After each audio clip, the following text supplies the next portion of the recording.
He's Doran. And he's Dean. And up till 2 minutes ago, we're still in the EU. So without further ado, before we have to pay duty on our drinks, cue music. Okay, welcome to this week's episode of Doran and Dean Talk. So we've now hit week 9 now, so we're motoring on, it's flying by, having fun as they say. Getting colder. Yeah, getting colder. Yeah, we're in our winter wear this week. A little bit colder in secret studio location. So we're nicely we're toasty. We're all right, aren't we? We'll get in there. Yeah, we're all right. Alcohol helps. Yeah, it does. Yeah, so it's all medicinal and for the good of our health. So yeah, but looking forward to this week. Got some great content as ever. Some regular features this week and some crazy goings on as always. Always crazy. Yeah, we've scoured the bowels of the news of this week across the world to bring you this week's episode. So yeah, we're looking forward to it. So as ever, we appreciate your support so far.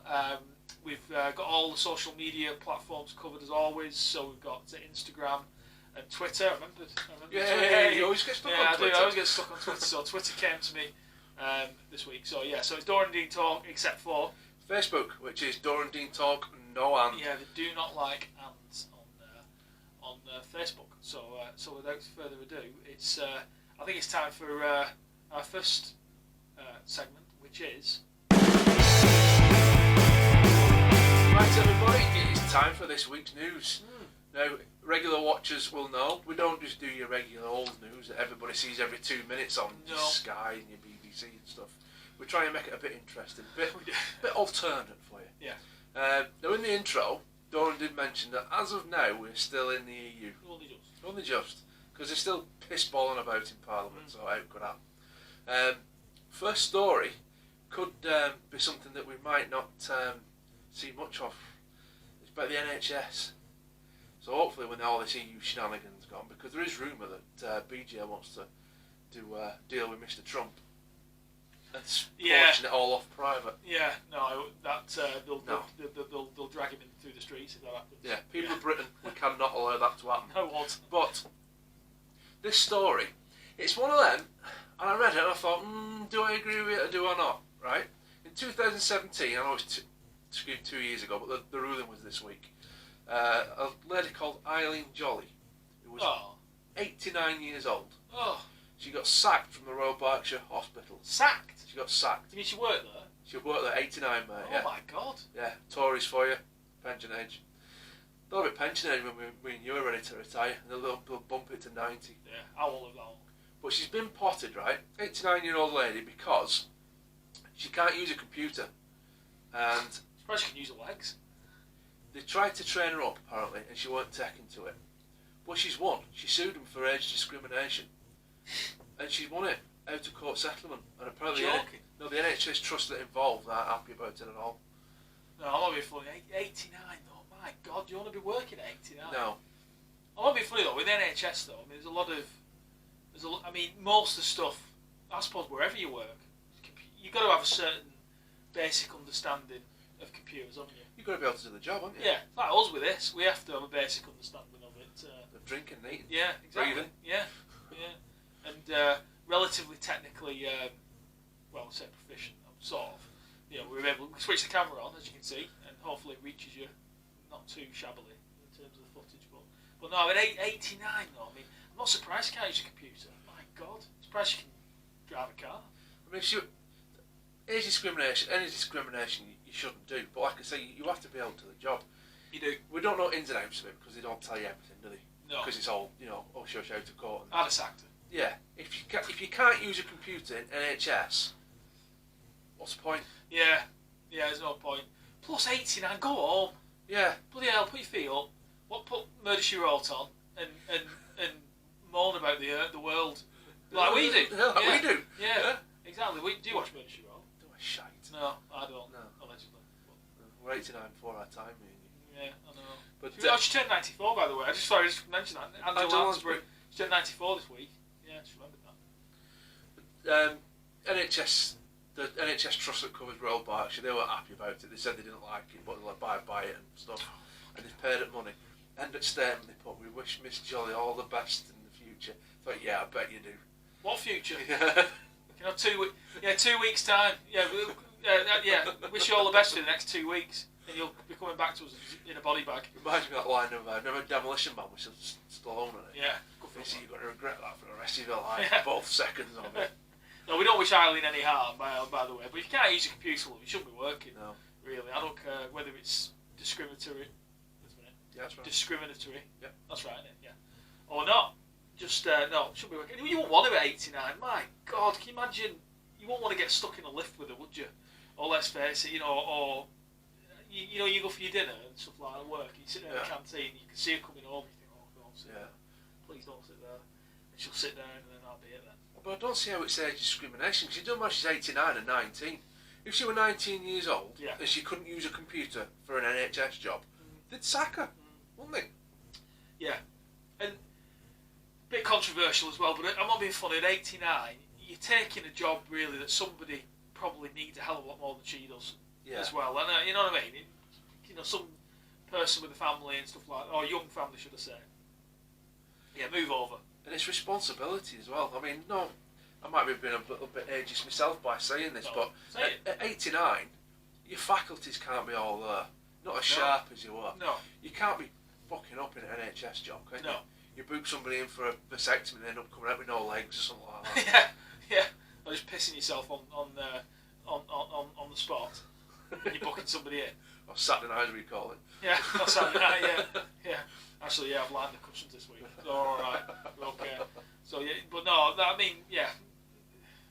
I'm not much sympathy, I'll be honest. Of you. Not really. No.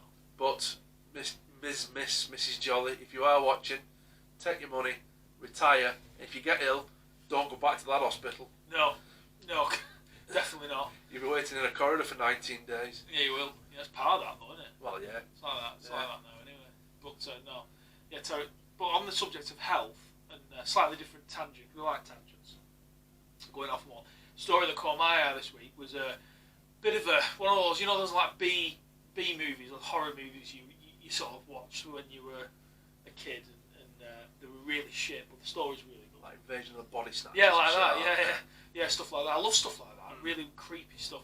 I often find that with films as well. It doesn't have to be special effects. Don't have to be brilliant, but it's just the story is a creepy story. There's a lot of Stephen King stuff like that, isn't it? It is, mate. Especially like the 80s movies and stuff, where they're not necessarily the best made films, but it's the type of story that sort of sends a shiver down you. Think, oh, yeah, one of them. Anyway, so this caught my eye. It was to do with mice. So I mean, never. It's one of those things as well. The animals, yeah, not a computer mouse. No, not that I'm aware of. Anyway, might be that.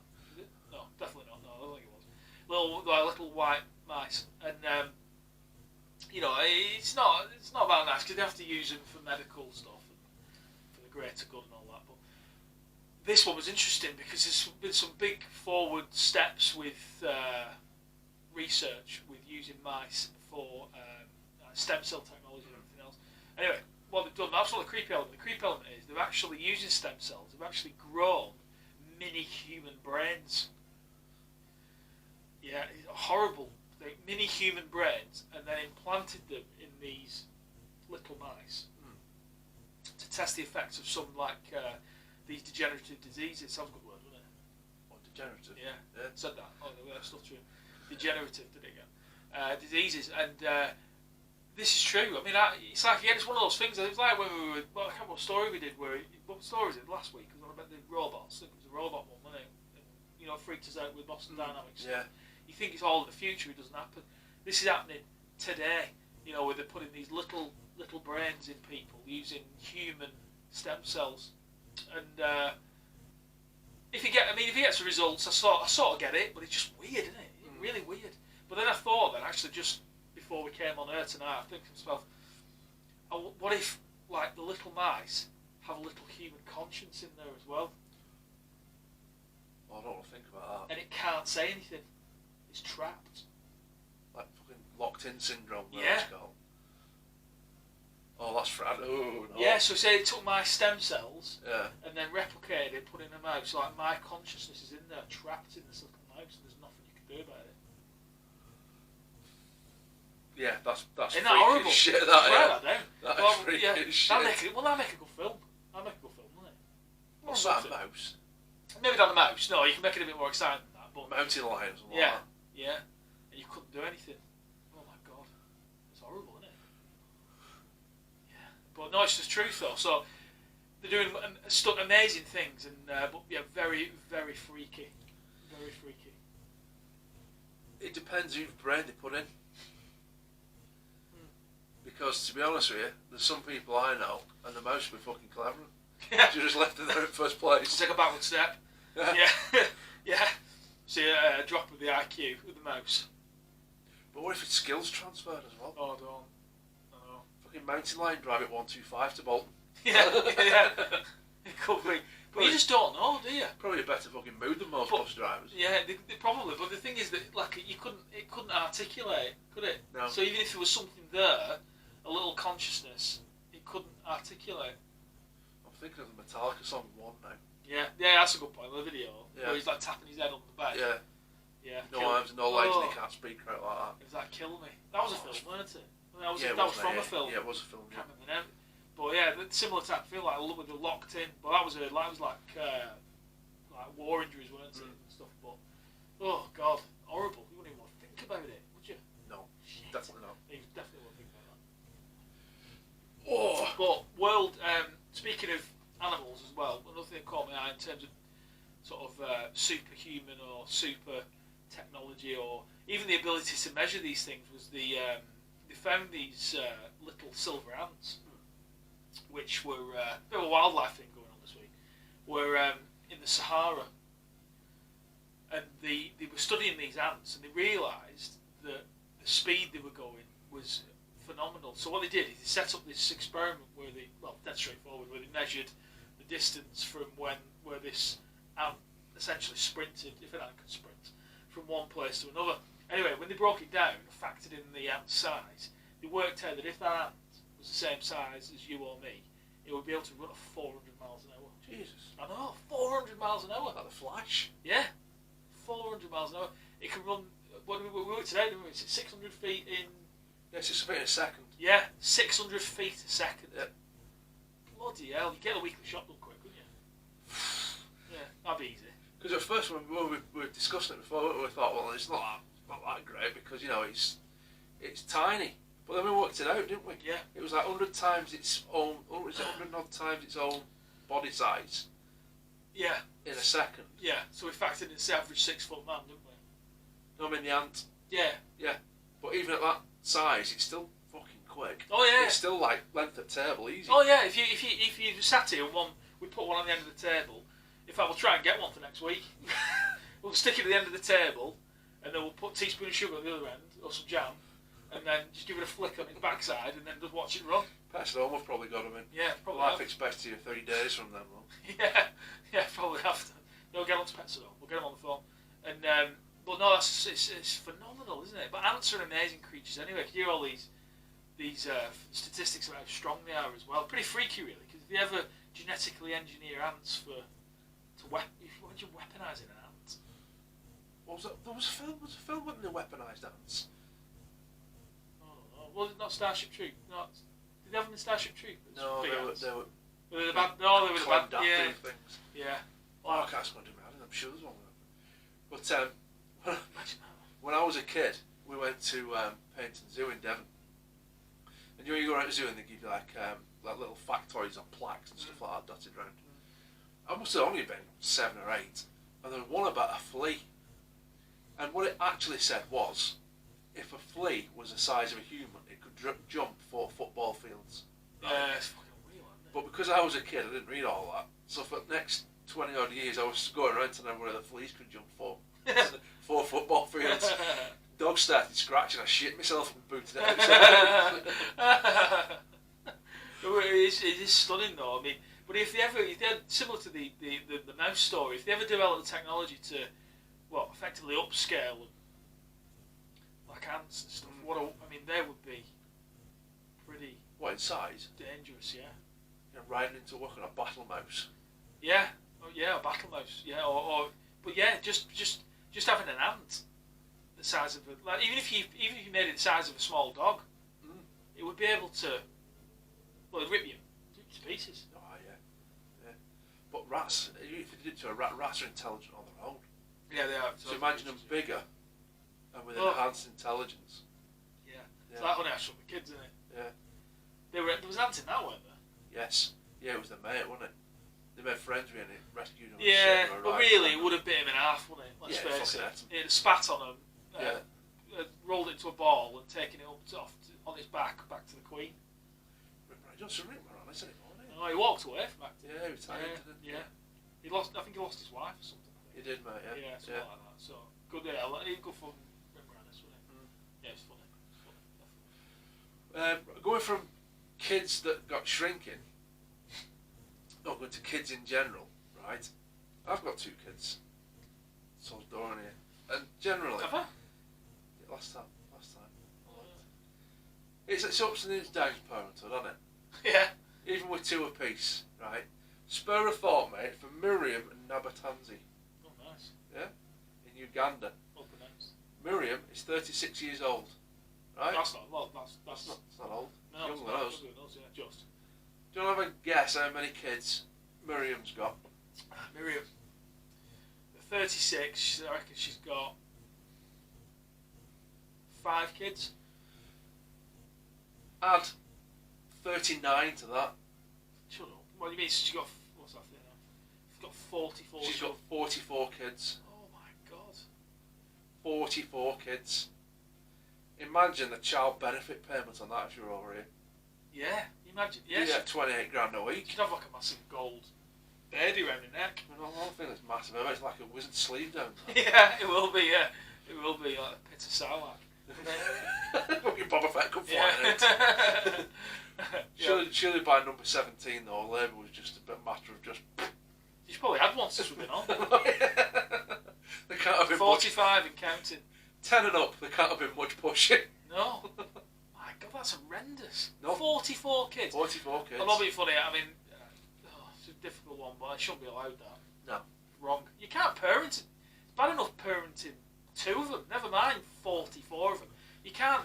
I bet you how do you remember all the names? I was just going to say that. I've got 2 and I get them mixed up. Yeah, I call the cat I call the kids the cat's name.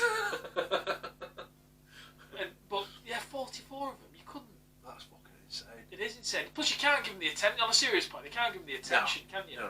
You just can't. 40. Yeah, it's not right. That. I mean, I'm not a massive. I mean, I'm not like China where they say you can only have 2 and that's it. It's a bit. Yeah. So it's a bit funny. This I actually agree with it in some respects. I'm not saying you can tell somebody how many children to have at all. I don't mean that. But actually, in the cold light of day, statistically, if you look at the planet, 2's enough. Finite resources and that. Yeah. You don't want 44 the little bastards running around here. No, I'm guessing there's not much on telly in Uganda. No, there can't be. No, there can't be. No, she must be. No, she must. You can't. Well, what would you do? Where do they live? 44 kids. So you go into Lancashire County Council and walking in and going, I need a house. And they've gone, right, okay, I'll put you on the list. Right, so what's your name? Miriam. Right, okay, right, Miriam. Children, yeah, with names. You'd have to have like 5 forms, wouldn't you? It'd be like finger prisoner. I'm not a number, I'm a human being. Yeah. Fucking brand them when they're born like a 1. Yeah. Wait a minute, I've just got to sharpen my pencil again. But then, yeah, can you imagine it? They'd have to live in a whole street if they came over here. They'd probably, well, no, it's a bit controversial, but they'd probably be allowed to as well. But yeah, that's not good, is it? No, that's wrong. That because they can't leave. You would have to be seriously in any country for 44 kids. You'd have to have some serious financial oomph to support that many people. She'd have to be constantly pregnant. At 36, 9 months pop. Well, yeah. I mean, I know. It's almost 1 a year. She must have had multiple births. She must have had dead, fucking stupidly, illegally. Yeah, it's a bit weird over there. Well, no, sorry, hang on. So in certain countries, it's a bit they don't. Yeah, they don't differentiate in age. No, it's a bit of a grey area, but no, not a pleasant story, really. But yeah, a bit disturbing. I think the moral of the story is just find something to do. Stop shagging. Yeah, Yeah, stop. Yeah, model making or Go and join, I don't know, sewing club. Go pub. Like that. Go pub, yeah. Have a drink. Yeah. Mind you, with her excessive tendencies, she went to the pub, she'd be dead by now. Be alcoholic. Got 44 kids. Yeah, drive us to bloody alcohol with 2 of them. Imagine that. Yeah. Doesn't even bear thinking about, does it? No, don't want to. No, definitely Don't not. want to. Right, so have we done for news? We're done. Yeah, so we've gone from, I don't know, where have we gone? We've gone from Ugandan baby making machines. It's from mice with human brains. Human abilities. Mountain lions driving buses. Don't say we don't look after them. No, and ants that can wipe the floor with Usain Bolt as well. So, man, I'd like to wipe the floor with Usain Bolt. Yeah. Yeah. Yeah, he annoys me. Yeah, no. It's that pisses me off. Yeah, I mean, I suppose if you're that good at anything, you've got to have a big head, aren't you? And every time you bolt, I think of the fucking dog whip thing, don't I? Yeah, I love that film. I do. It's a cracking film. It reminds me when the kids were younger. Yeah, they used to always watch Bolt. Yeah, quite a good film. Yeah. Do you want to watch Bolt, kids? I don't really want to watch it, but, you know, I'll put it on for you. Yeah, like me with Monsters, Inc. I'm sat there watching the kids are doing something else. Yeah, I like Monster Inc. Yeah, it's good. It's good. I didn't like the university one too much, though. It was alright. Yeah, it was alright. Yeah, it wasn't good for original. No, I should know when to stop. It's time to get serious now, mate. Oh, God, do we have to? Is it? Not that serious. Alright, good. Serious drinking. Oh, brilliant. Happy days. Because now it is time for this. Right. Favourite section, numero uno. Drink of the week. Oh, yes. More drink. More drink. Now we have a little tipple. We'll have a drink of it and we'll score it and we'll see what it's like. Only I know what it is. Oh, yeah, it's always a mystery. Always a mystery to me, so I have no idea what's going to happen. And to be honest with you, the tasting, reviewing and score is just an excuse. It's just an excuse to get a drink out of the bag of wonder, isn't it? Yeah, if we didn't do the segment, we'd drink and eat anyway, so we Yeah. thought we might as well score it while we're doing it. Yeah, just to convince you lot we're not raging alcoholics. Yeah, it's all professional. All an illusion. Right, what have we done now? What episode are we on now? Oh, 9? God, I don't know. 9? Oh, yeah, 9. Yeah, it is 9. Yeah, it is 9. So we've done, I think we've done mainly beer, cider, beer, cider, beer, sour. He's drinking it again. He's on it again. 3 weeks running. 3 weeks running? Yeah, because we did it drink of the week, didn't we? Yeah, drink of the week. And then you had it last week, yeah. and you're drinking it again today. I found a new partner, yeah, definitely. And if you didn't watch it, by the way, catch up with episode 7. Yeah, 7, which would feature this brew, which is Brewdog Quench Quake. So, as you know by now, if you're a regular watcher, is that I'm not a big beer drinker. Not a massive fan of the art. You like them, don't you? Oh. Yeah. I'm alright, I can try it, but I won't habitually drink them like this one. But this one was a real find for me. So it was the grapefruit, is it? Yeah. Grapefruit and tangerine sour beer. So I highly recommend it. Looks like, what did you say it looked like? Rhubarb and custard. Thank you, rhubarb and custard. So slightly effeminate label, but I'm at peace with holding on to one of these. So it's yeah, nice. If you watched our regular segments of Drink of the Week, you know when we get a bit arty-farty and it's Osquark. we all go Oz Clark now. This week Oh God. we have got the proper chance to go all Aussie Osmond Clark, whatever his fucking name is, because I've treated you this week. I've got a bottle of vino. Oh, brilliant! I am a secret wino as well, so fucking great. I love wine. And as I've said a couple of times, I don't mind wine as long as it's red. It's red. Yes. Now, as usual with me, when I'm out doing exploring for Drink of the Week, I'm a sucker. Advertiser's wet dream I am, because I get suckered in Black Label. It could be piss, that. Yeah. And because it's a nice label, Dean will buy it. It does have a big effect on people, doesn't it? It does. But that is a nice label. What we got? We've got Southeastern Australia, Shiraz, made it out to me, it's just red. 2018 Jam Shed. Oh, nice. Rich, jammy and smooth. Oh, like me. Not rich though. I'm not yet. Anyway, it's your fault. Get bloody subscribe and then I'll be rich. This is from Leesingham Wines. It was from Asda. It was £6. Oh. Now at this point, I read the spiel on the back. Oh yes. I'm not going to do it because wow. fucking length of it. Oh. Is that War and Peace? Oh yeah, it is. Right. The abridged version. Yeah, we're gonna pick up some key Yep. words for you. It's called the Jam Shed because it was made in the old Clare Jam Factory. For well over a century, the jam shed played a crucial role in the development of the region through both jam and wine production. Sourced from selected vineyards across Southeast Australia, this medium sweet Shiraz is jam-packed with rich, opulent, sweet red berry flavours balanced with a subtle hint of vanilla and spice. Oh, God. Now, I don't know much about wine, I have confessed to that, but I always thought they had to be served at room temperature. Yeah, I mean, with red wine, I've been known to put it in warm water before. And Right. Now, this one says best served chilled. Oh, right, okay, fair enough. Yeah. So I have chilled it. Yeah, cool. Wine is best served chilled and is great accompaniment to Italian or barbecue food. Oh. Or just food in general. Yeah. Wine of Australia. Hot noodles. 13.5%, 10 units in a bottle. That was Asda, £6. Happy days. May I? Of course you may. Oh, yeah, very... It was the colour more than anything else that got me. It's embossed as well. You can't beat a bit of embossment, whether it's a business card or a wine label. Yeah. I might get some embossed underwear. Yeah. See if we can convince the wife to join in. Oh, nice. It's a lovely label.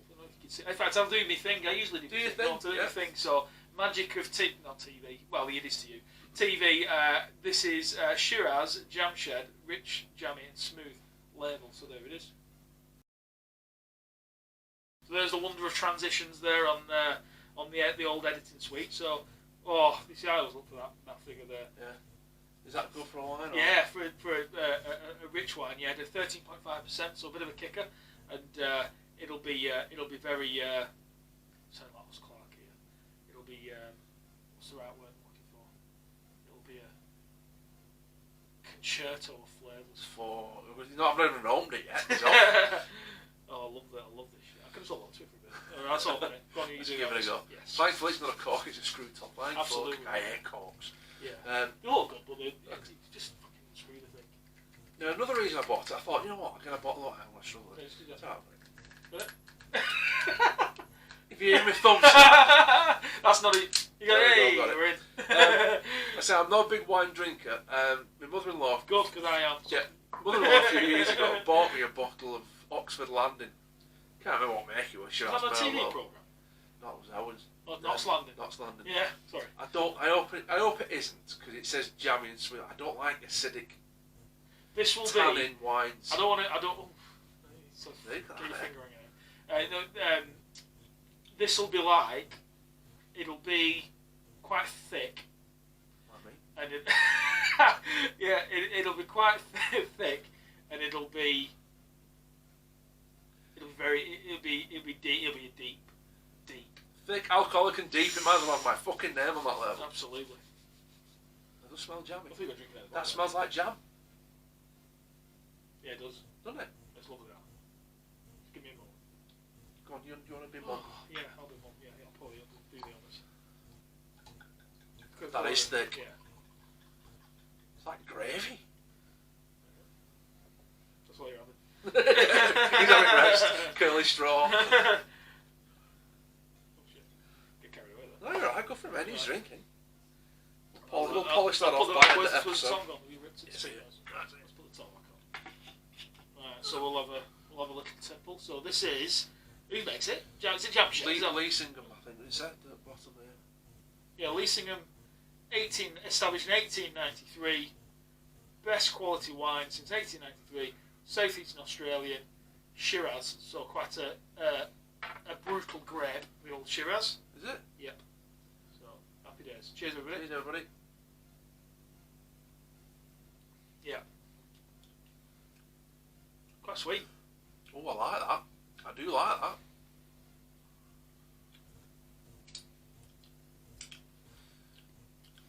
Now, sometimes we find with descriptions, they're a bit off the mark.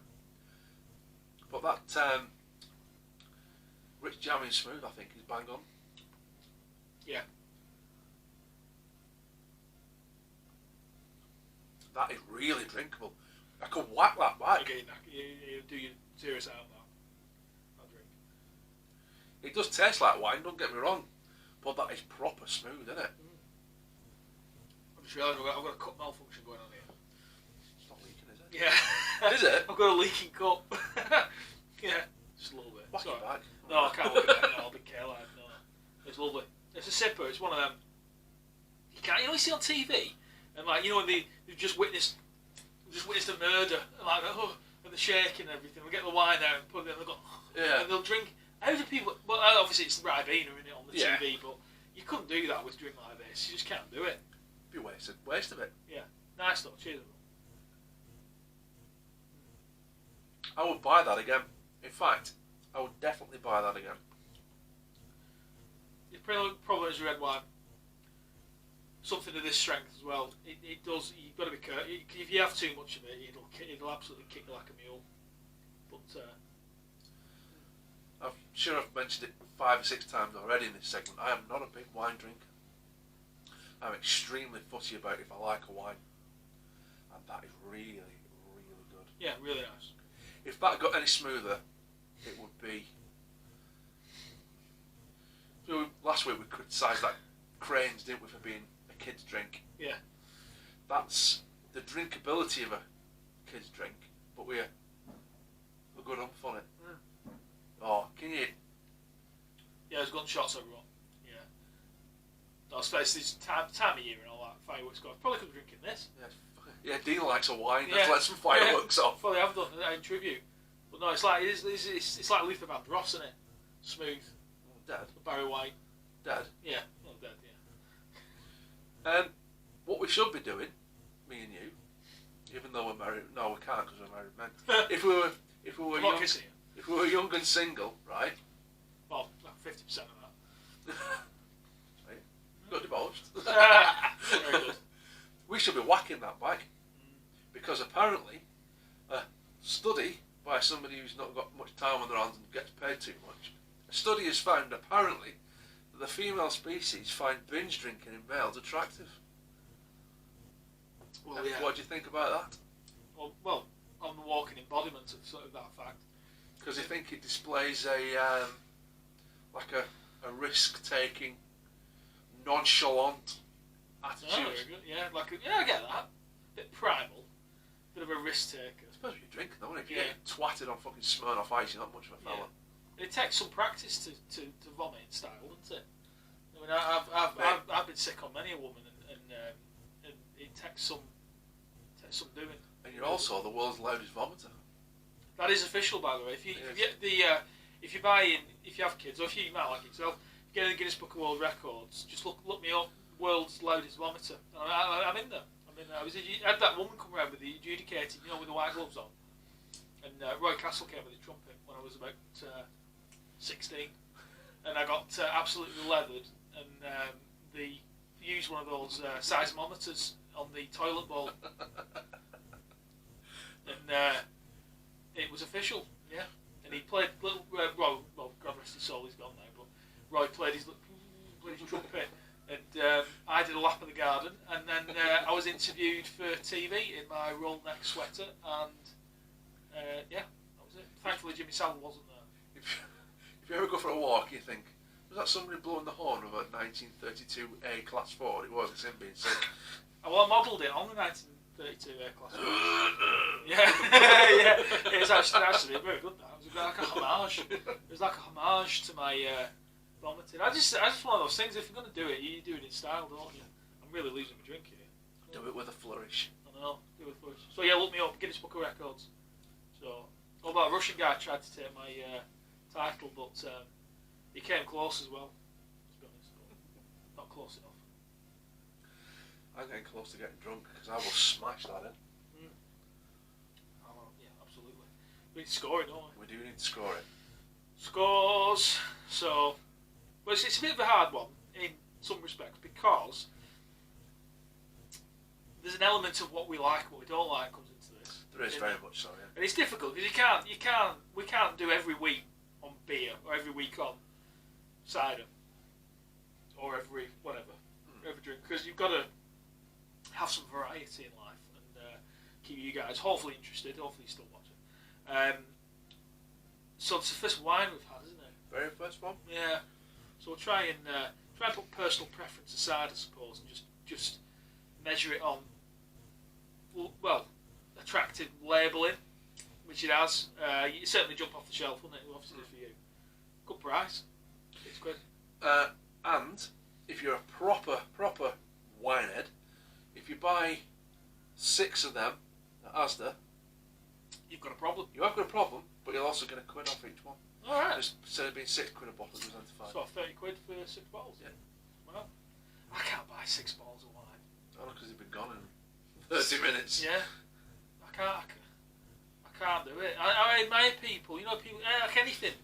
I suppose it comes down to your personality, doesn't it? Mm. I can't, some people can just buy 30 cans or something, or 10 bottles or something, put them in the garage, or and leave them, or in the wine rack. I can't do that. My wine rack's full of empty bottles. Just fill them up with something else and put Yeah. them back in. No, you've got a problem then, haven't you? That's the thing. It's true though, isn't it? Yeah. It's true. Can you do that? I can't do it. Or buy in bulk. Yeah, I can't. No matter what, because I just smash them in. I smash them in. Can't do it. Depends where it is. Yeah, true. Somebody got me a litre bottle of Bell's once, and it lasted me 4 years. I never opened it because it's fucking sewage. That stuff. We're all getting a sponsorship off Bell's. No, blended. Yeah, not a fan of whiskey. It's piss and antifreeze Bell's. It's not whiskey. No, I'm seriously losing my wine here. Get it drunk. I know. I need to be quick. So I've got a leaky vessel.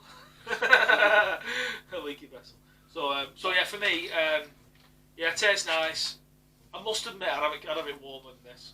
Would you? Yeah, I would. Yeah, but surely because I'm used to what I'm used to. But nice. The only thing I'd say, I'll be very, very honest, is it's probably just a bit too sweet aftertaste for me. Just at the end, I'm used to something a bit more spicier. But nice. I'd definitely drink it. So for me, I'm going to give it a solid 8.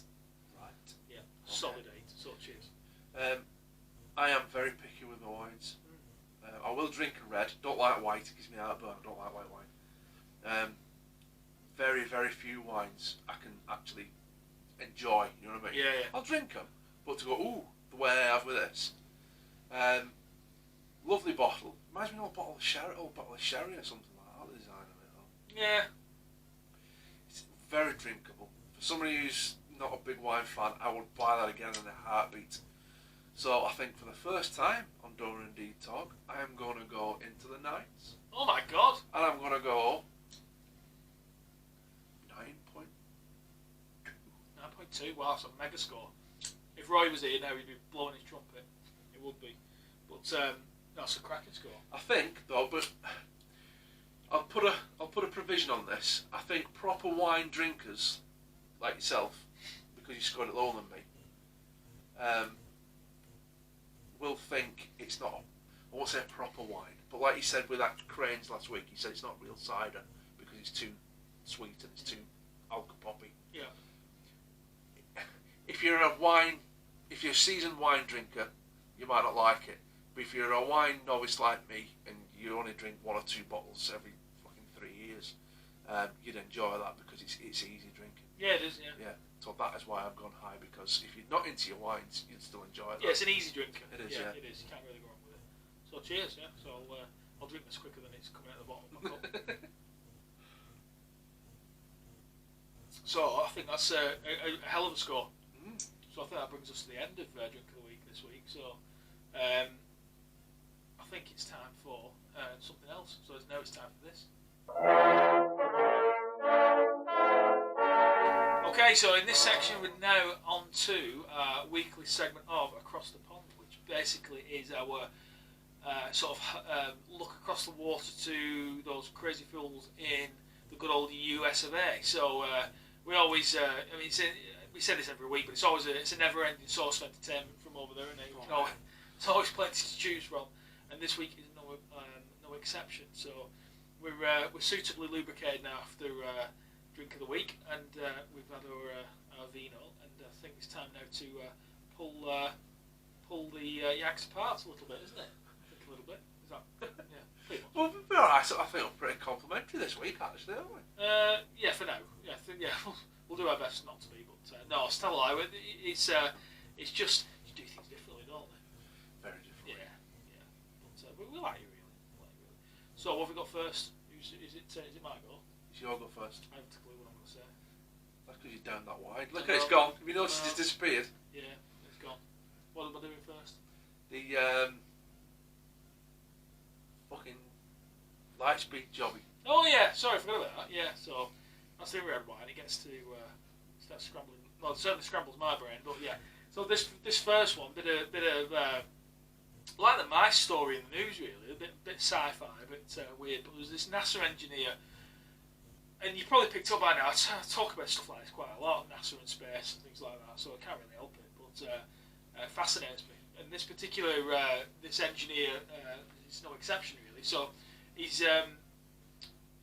theorised, but there's a lot of science behind it, saying that they've developed this drive system for obviously space travel, and they reckon using the maths and the theory, it's sound, and they reckon they can get this drive system up to 99% of light speed, which is pretty good. Now it's all theoretical, so before you start thinking, you're going to start seeing like the space shuttle or lunar orbiters or whatever it is travelling at light speed, not going to happen. But it's interesting. It's interesting, and I like always with these things as well. Is that science fiction, the things you see in the movies, just get that one step closer. Weird, isn't it? Yeah, it's light speed, because didn't Einstein say it would be impossible, didn't he? Yeah, he said something like it was impossible to travel faster than the speed of light. So, and I mean, mathematically as well, I mean, the speed of light is, I think it's 100 and... That's what I'm trying to get in there. No, it's 186,000 miles per second. Jesus. Yeah, light speed. Pretty sure that's what it is. Light speed. But that's why I was thinking, like, the Millennium Falcon, like when it goes to light speed, why does it have lights on the front? Actually, I found the Millennium Falcon about 0.5 past light speed. Alright, sorry. So why does it have lights on the front? No point, is there?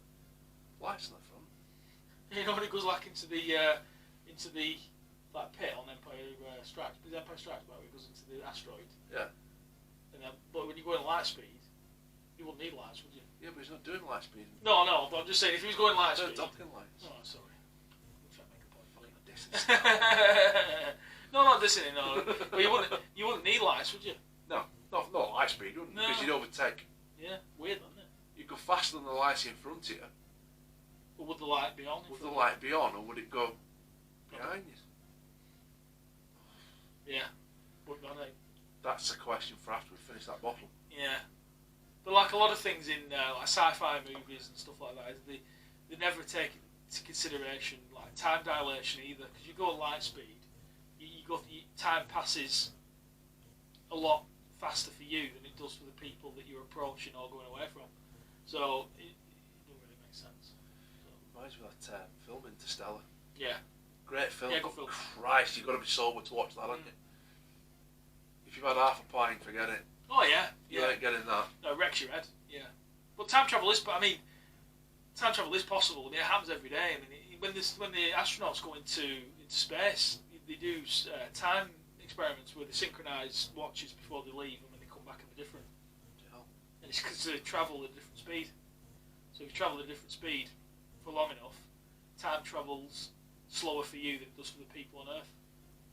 So it's slower, quicker. Quicker. So for them, if you go quick enough, what would seem like a minute to you might be a week on Earth. If you go quick enough. But if you go even quicker than that, the theory is the quicker you go, theoretically you could spend, if you went close to light speed or quicker, in like 10 minutes, it might be 10 years on Earth. Jesus. Yeah. That's a bit. I'm going back to Interstellar. They get out that ship, don't they? They're going to land on that planet, and time's all different. So as soon as you step outside, something like every minute's like fucking 12 hours on Earth or something like that. By the time they've gone and got it and got back on ship, they go back and that fella's all greying. Yeah. But it's sound science though. Sound. Yeah, so it's weird. Really, really weird. Do we want to do that? Though? What? Travel at light speed. Because are we ready If we travel at light speed, we could go essentially anywhere we wanted. Well, you say that, you can, but the problem is, even at light speed, even if you went to 186,000 miles a second, it would take, 1 light year would take a year. Yeah. So, travelling at the speed of light, so the nearest star, it says 40 lights take 40 years. Oh, yeah. That's the problem, it's ridiculous distances. It just puts it into perspective, that size of the bloody universe. Mad, isn't it? Yeah, I'm on a 20-mile commute. Yeah. Yeah. But no, it is bonkers. It is bonkers. But eventually, as things go on and technology improves, they will have the ability to travel at ridiculous speeds, and it's going to happen. Can't hold progress. No, you can't. No. But they say that with time travel, though, is that people say, well, time travel doesn't exist yet, but not to us it doesn't. But the people in the future it might do. So then we would, are the people that come back to this time that we don't know about. But thingy, what's his name? They reckon he's a time traveller, don't they? All the slightly weird people. Matt Groening invented Simpsons. Oh yeah, there's a lot of theories with it. Because the Simpsons, if you have a look, Google it, Simpsons predictions, they predict so much shit, don't they? Weird, And I mean, it's accurate as well. Yeah. And properly accurate to even where people are standing and stuff like that. It is weird. Yeah, there's a lot of online information or theories regarding Matt Groening and stuff like that. But I don't know. It's weird. It's weird. But then again, if somebody came, people say, well, why wouldn't they just turn up and go on a time trip? Well, if they did, you'd lock them up. Look at Sarah Connor. With all her predictions, look where she ended up in Pescadero Mental. Yeah, remember that Pescadero Mental Institute, didn't she? So. Don't fancy that new Terminator film. Yeah, I don't know. I'll watch it though. It'll give it a go. You got to, haven't you? It looks a bit shit to me. Well, yeah, got to. Quite like. I thought Genesis was alright. Quite like Genesis. Yeah, I did enjoyed it. I like the way they recreated the 84 bit at the beginning. It was alright, but they spoiled it, didn't they, with poster? When they released it.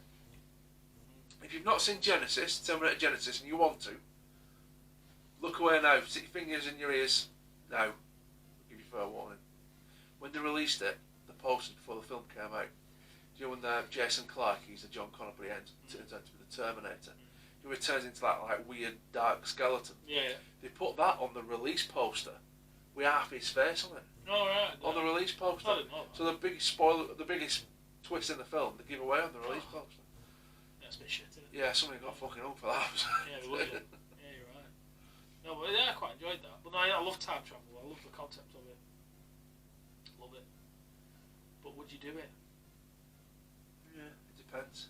I don't know. Because a lot of it, they say it's time and space, isn't it? So you could invent a time machine, but wherever that time machine went to, you would still be in the same place. Do you know what I mean? So if we had a time machine here, and we went back, or they say you can't go forward because it's not been made, don't they? If you went back 60 years, we would be here 60 years ago. You know what I mean? We won't be in Germany or anywhere like that.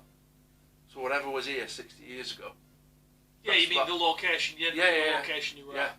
So you have to be stupidly careful that you don't materialise inside of a fucking building, brick wall or something like that. Wouldn't you? That's true. Middle of a minefield. Yeah. Yeah. No, I get that. Yeah, it's a bit weird, but there's all sorts of these time paradoxes as well, isn't there? Where that if you went back and changed something, butterfly effect, isn't it? Yeah. So if you went back to your great grandparents, changed something that meant your great grandfather didn't meet your great grandmother, and therefore you were never born. Yeah. You wouldn't exist, but then you had to have existed to come Because back you and do came back, it. yeah. So as you put your time paradox, so you can't.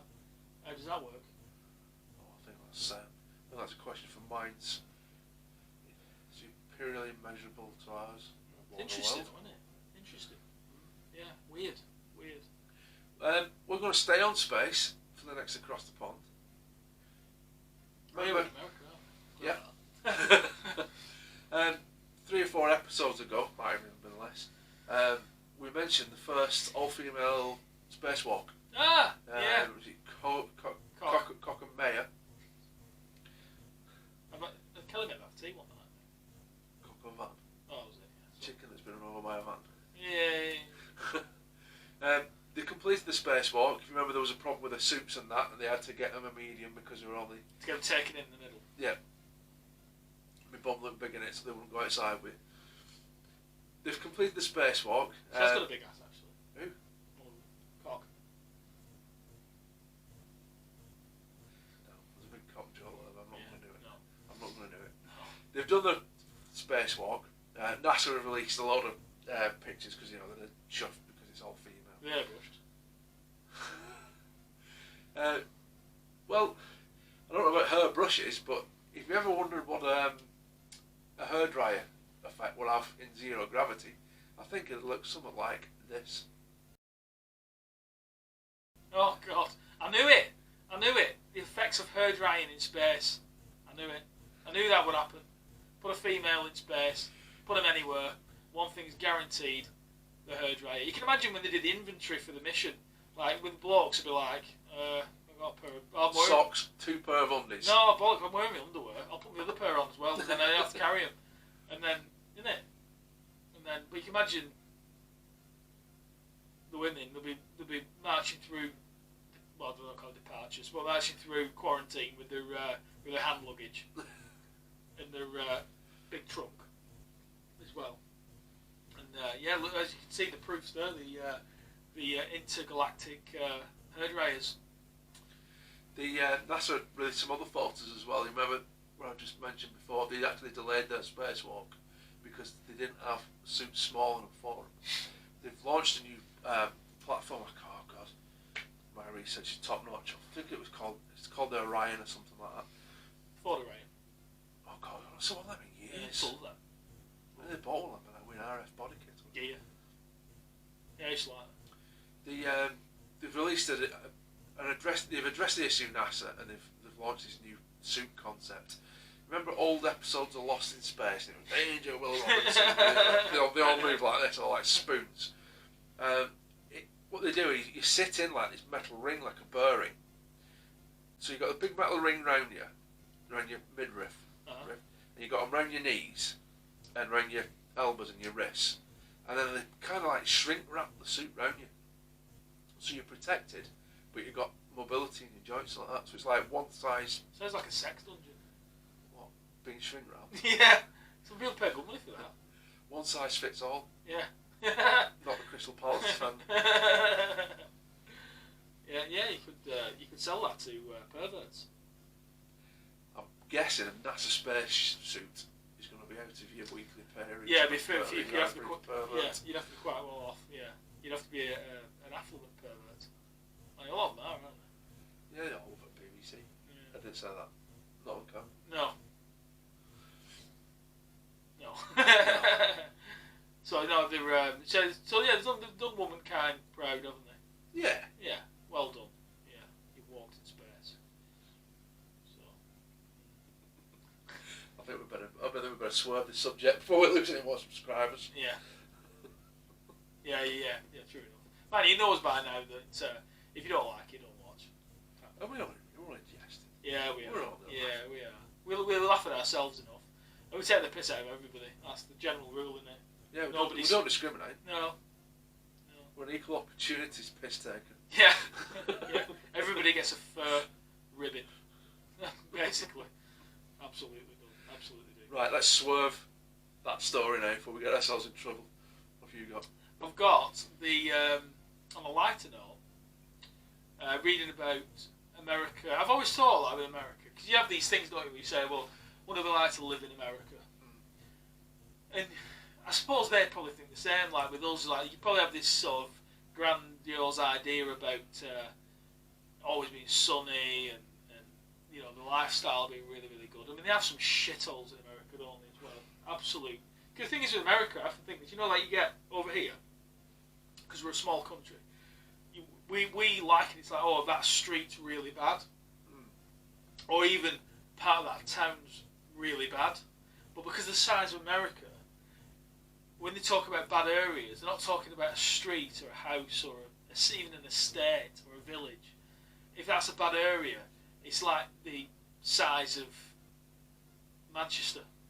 Do you know what I mean? Yeah. It's like certain parts of Detroit. I remember watching a documentary. I can't remember what it was now.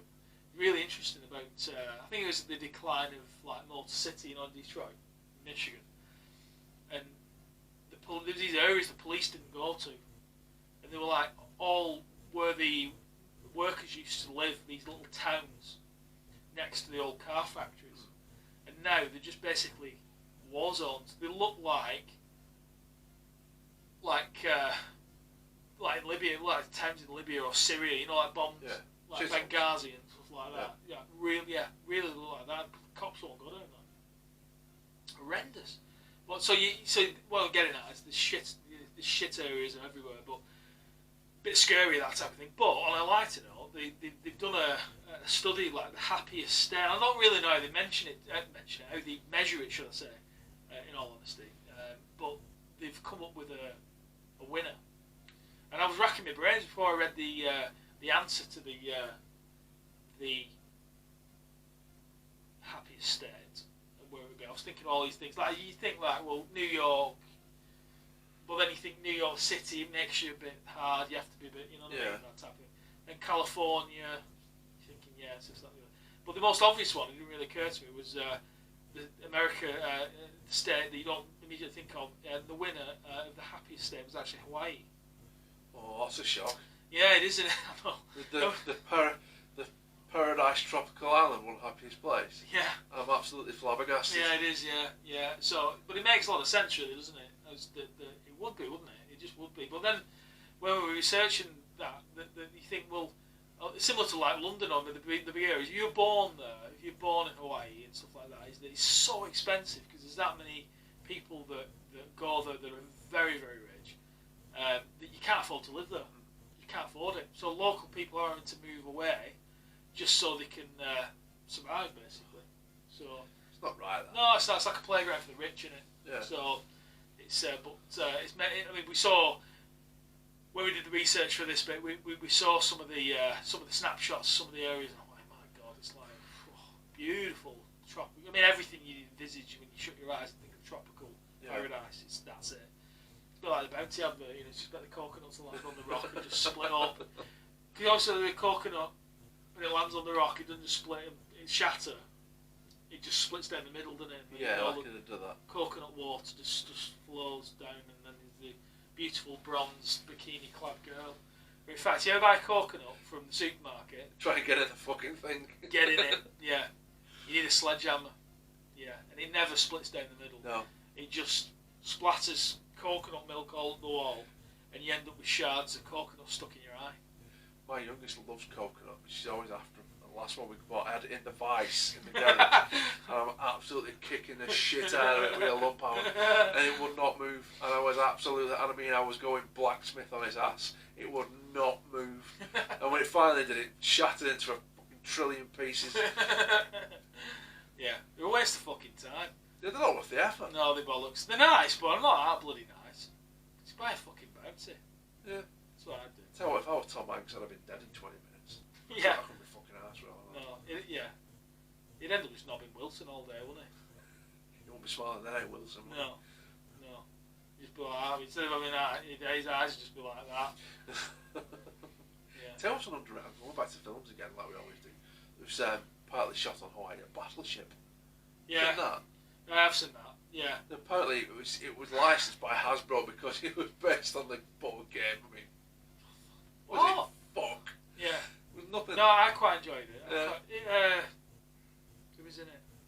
Taylor Kirsch, his name yeah, was. and somebody quite famous in it. Liam Neeson was the admiral. That's it. I was thinking Alec Baldwin for some reason, but yeah. Liam Neeson. Yeah, I quite enjoyed that. On a not a shit scale, it's too strong, but on a B movie scale. Yeah. You accept. Don't take it too seriously. That's exactly right. But no, I quite enjoyed that. They shoe on Rihanna in there, didn't they? Yeah, just to say that. Is that it? Just to say that she was in it, but she was fucking terrible. She She had like fire lines in it and they were crap. Yeah, they're horrendous. Yeah, she's. Well, I don't even like her that much. No, that umbrella gets my fucking nerves. Yeah. She released that. Did you remember we released that umbrella and everybody were going skits all over it because it was like, oh, it's brilliant. We had the worst summer, didn't we? It literally pissed it down all summer in the UK. We always have shit summer. Yeah, but even worse that one. I blame Rihanna for that, for bringing a song called Umbrella in summer. Yeah, you had a lot of fucking explaining to do, Rihanna. Yeah, she's a lot to answer for. A lot to answer for. But no, it was a good movie, that Battleship. Yeah. But no, happy state apparently. But then again, if you live in Hawaii, you would be happy, wouldn't you? But then, if you're a local, but they're not that happy. Didn't fucking Dog the Bounty Hunter used to be in Hawaii? I know you mean, but I'm quite happy to say I've never watched an episode. Oh my god, have you not? No. I thought it was right up your street. No. Oh, it's good.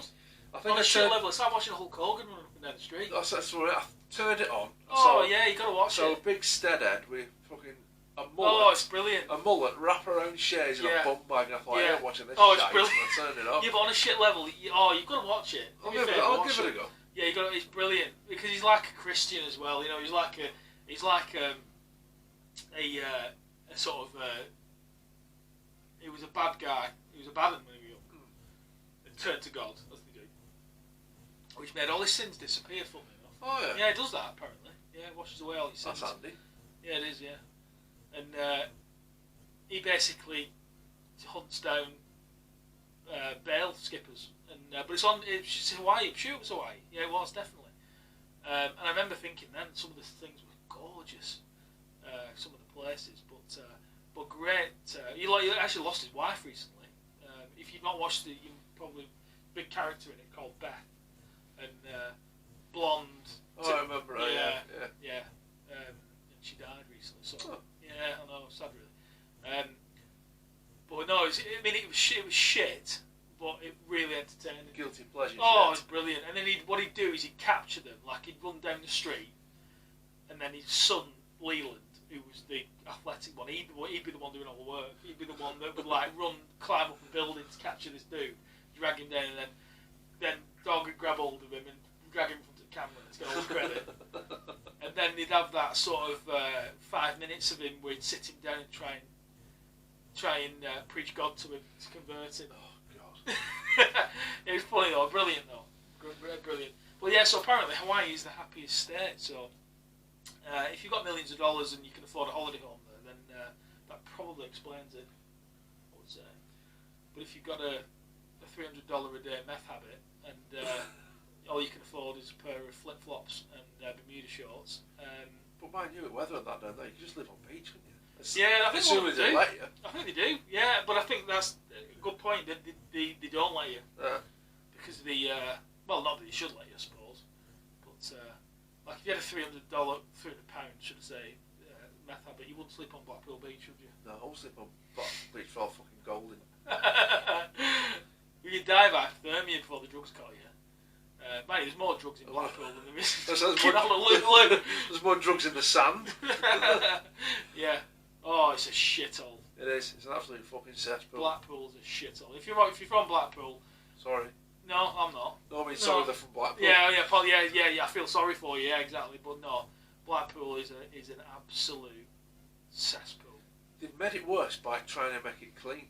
Yeah. Obviously, they've got that horse and carriages rides and donkeys and that, and there's shit all over the place. Yeah.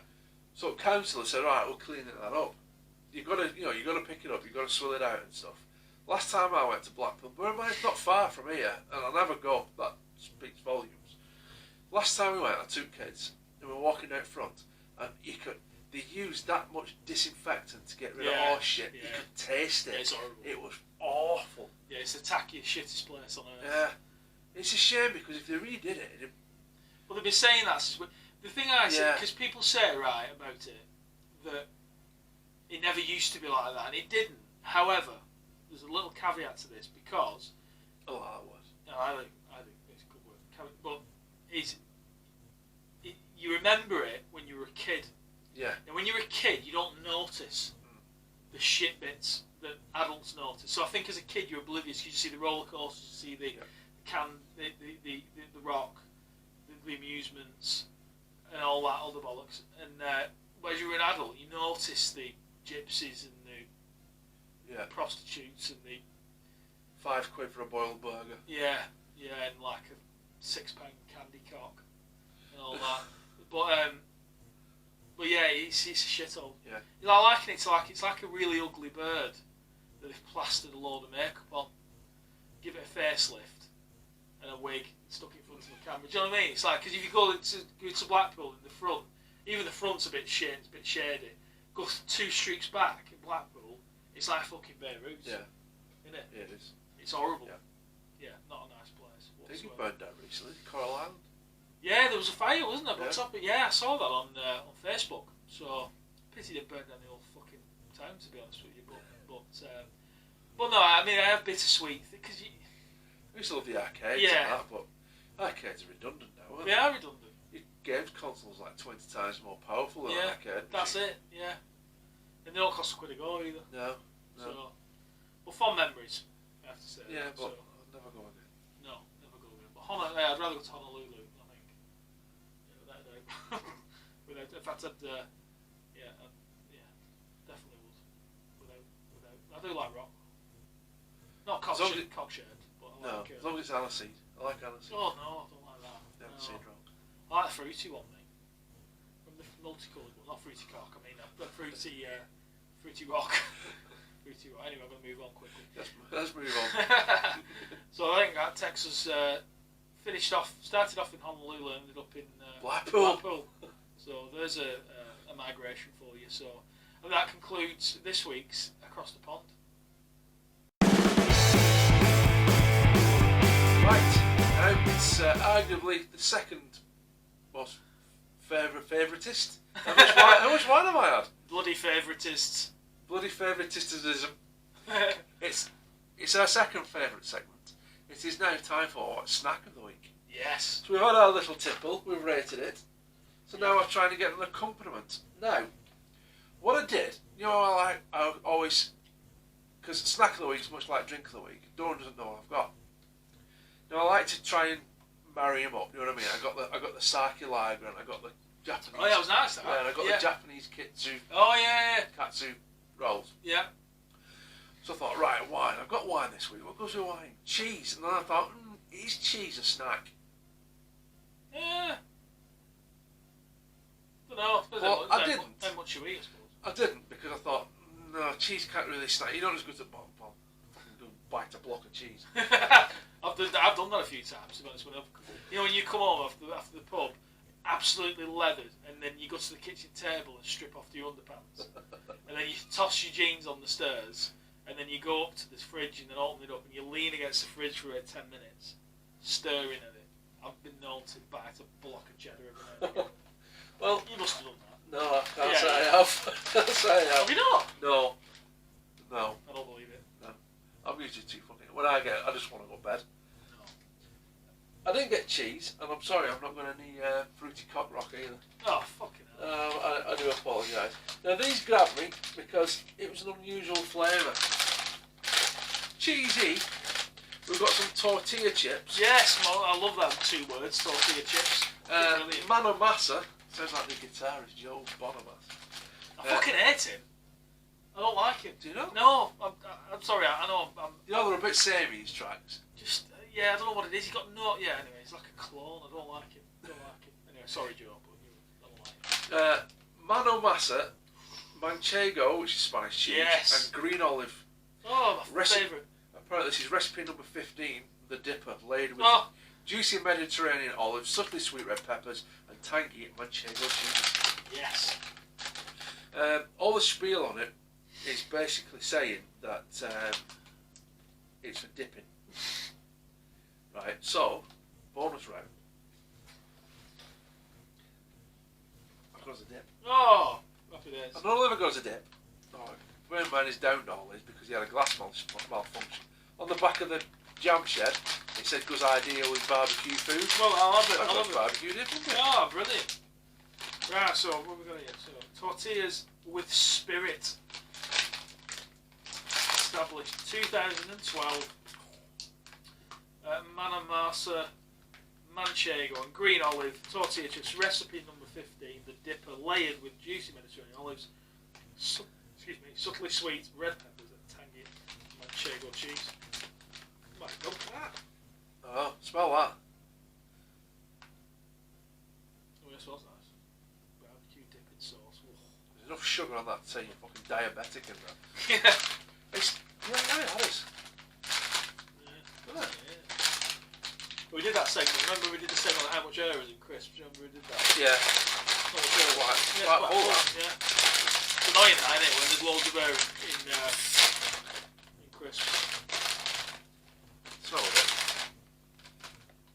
Oh yeah, that's well nice. Yeah. Look at that. Well, it's a strange looking thing. They're in the oblong shape. Strip of tortilla chip that's made for gripping and dipping. Oh yeah, that's what I'm made of. Made for, sorry, gripping and dipping. I love being gripped and dipped. I love dipping while being gripped. Finest white corn masa rested, then gently toasted for a smooth flake texture that makes the ideal base for our trio of ingredients. This is where like women in Tijuana chew corn and spit it out onto vine leaves and let it dry in the sun. Now, it says on here that it's ideal with aioli. Oh yeah. But I didn't buy that because I would absolutely just eat it with a spoon. I bought her album. Huh? I bought her album. Who? Aioli. Who's that? Fucking garlic. No, like garlic aioli, or aioli it's called. I would eat that with a ladle. I just eat the tub. I ate the tub with a spoon. I fucking love that stuff. You'd smell French. Shall we go unadulterated first? Oh, that's a good idea. Yeah, we'll have a naked one. Yeah. We'll have a naked chip. So, cheers, everyone. Oh, that's nice.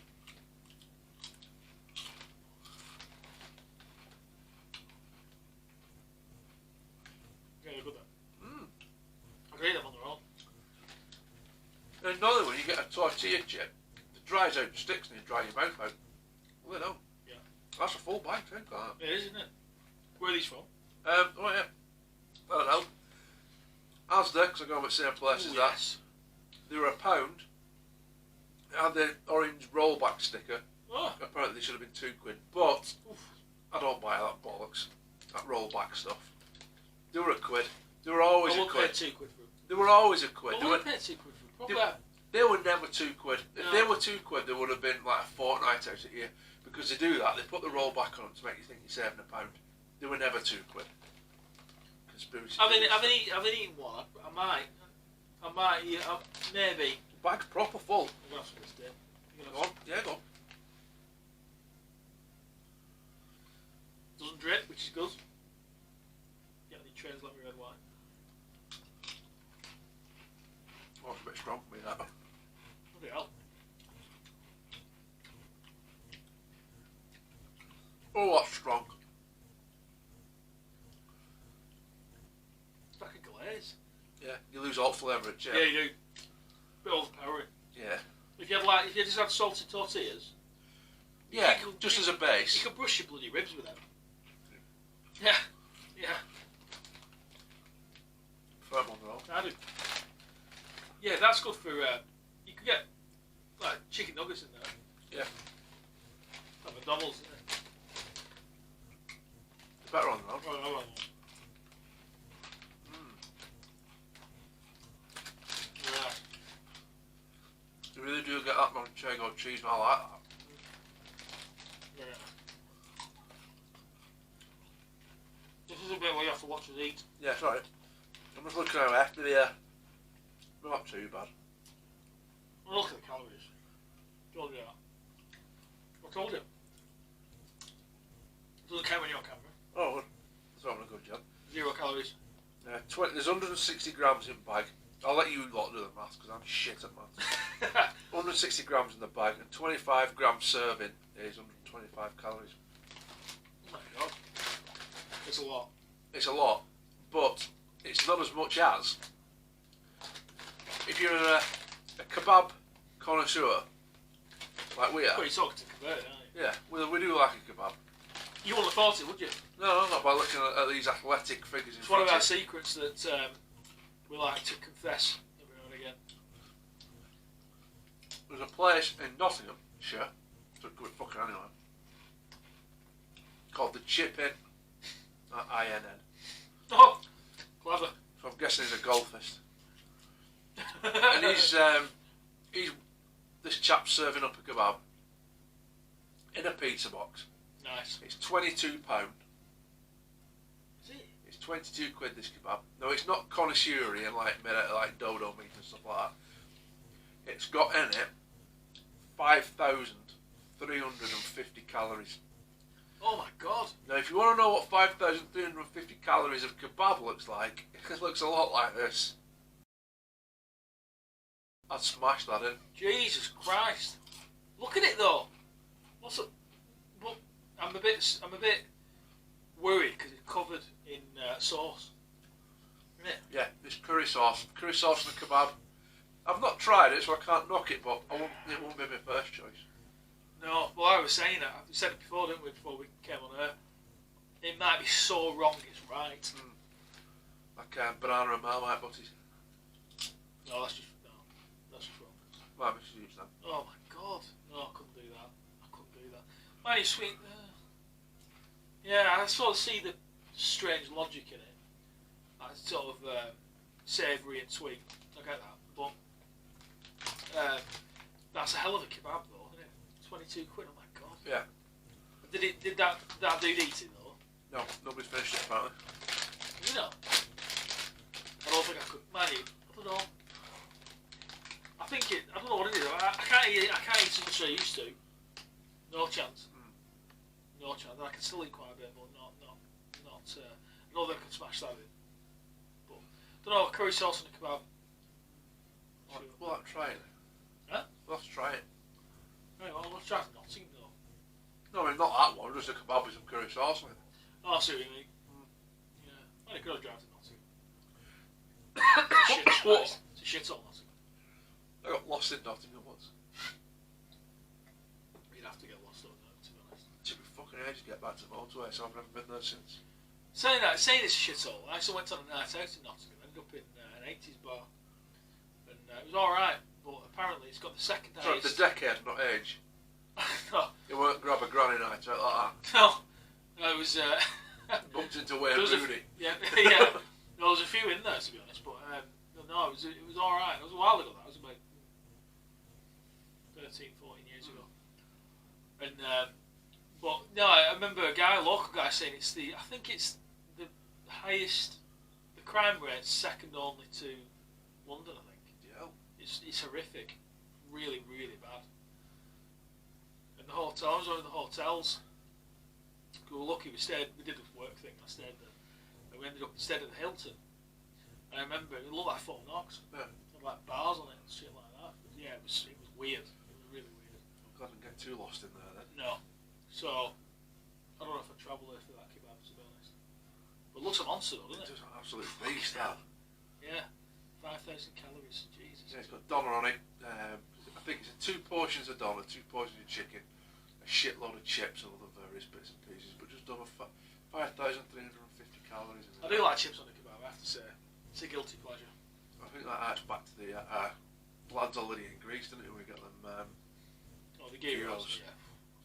They were amazing. They were a proper kebab. Yeah, they're fresh though. Did I tell you I got one from Southport? We went to Southport a couple of weeks on. They had Lord Street, the main drive. They had like a farmers market on there. And there was a Greek chap on there selling them. Oh, brilliant. I got one. It was immense. Well. It was really good. It was absolutely fantastic.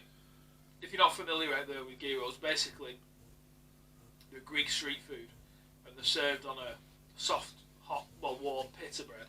No, It was like like a fried naan. bread. Yeah, it's like weird. Yeah, it's like a textured naan bread, isn't it? Yeah. But like a bit of a.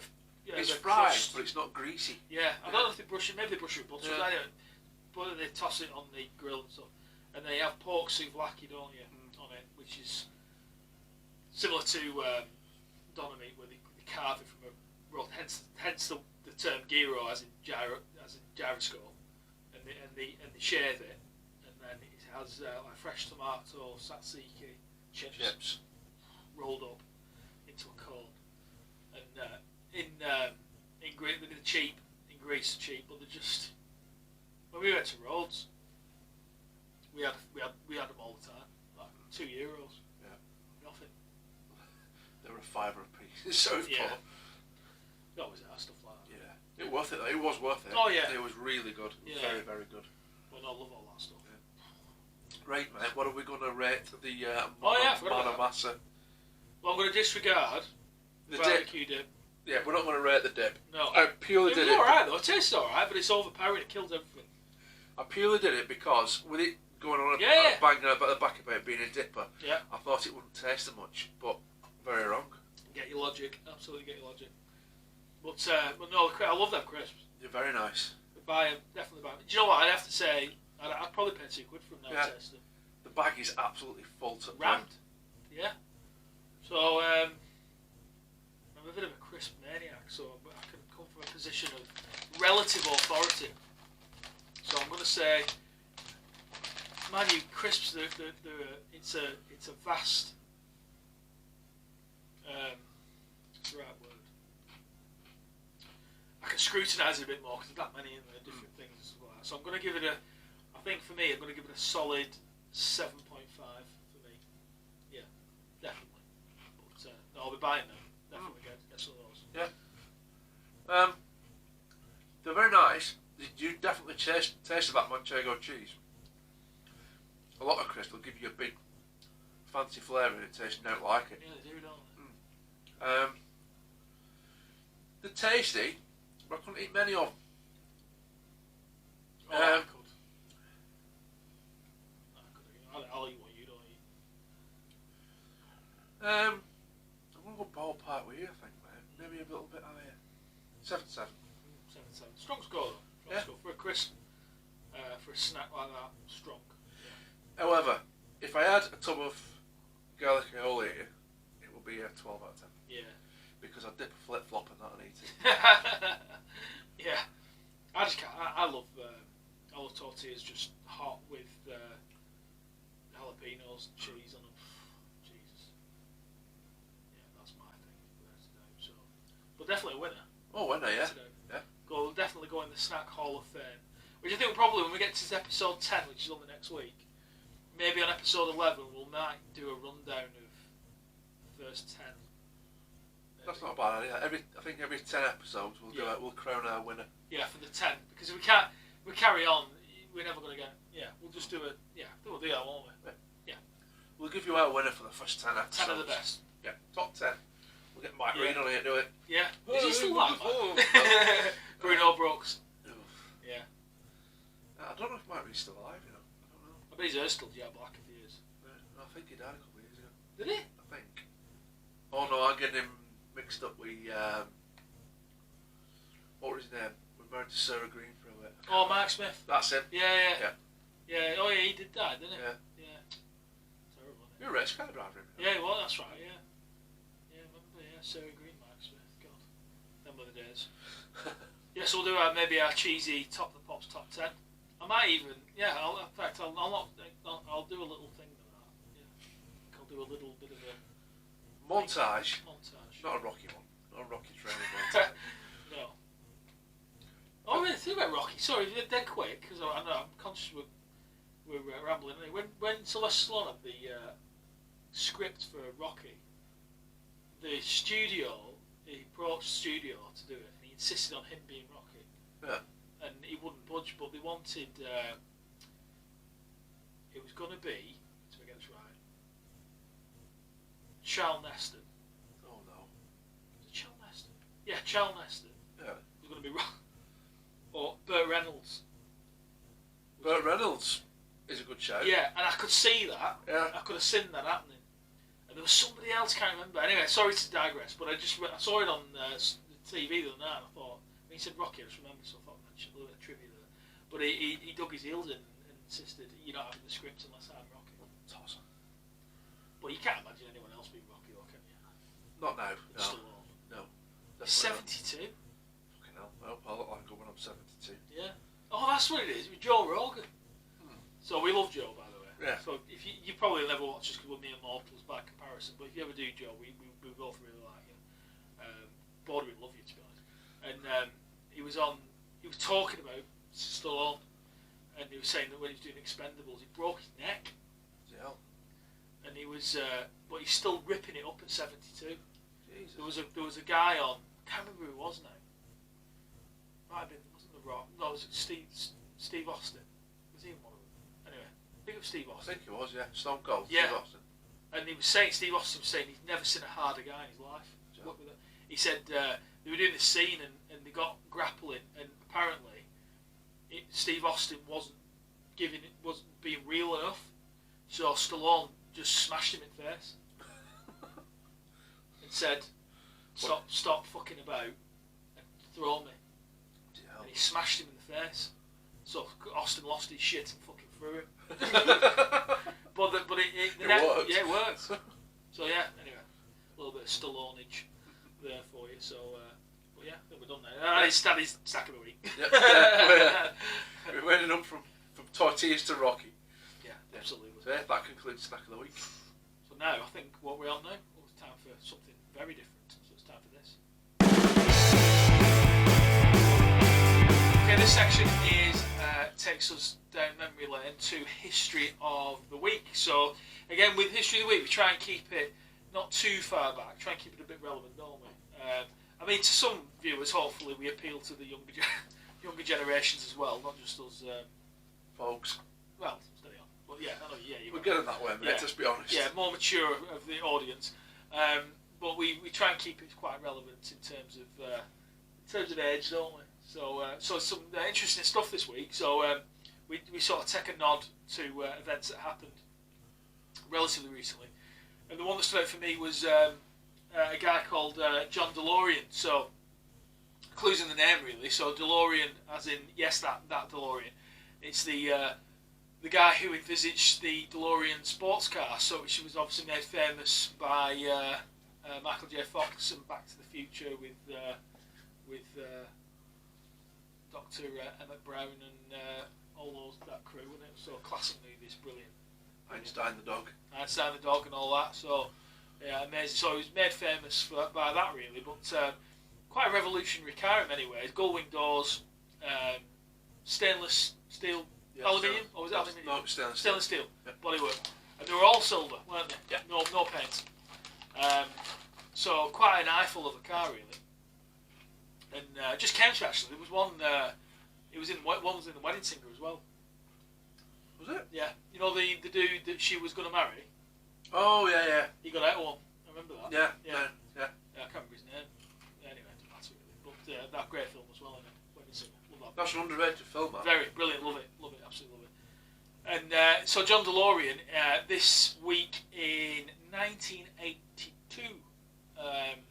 So I was only a very small nipper in 82. But basically, he was acquitted this week in 1982 of drug possession with intent to distribute because he was caught with 59 pounds of cocaine. Jesus. Yeah, it's a lot, that, isn't it? That is a lot. 59 pounds. Yeah, that's like a small child's worth. Like, well, I mean, not even a small child. That's like my right foot. Yeah. It's a lot of that. It's a lot of blow. And he was caught, but he was acquitted.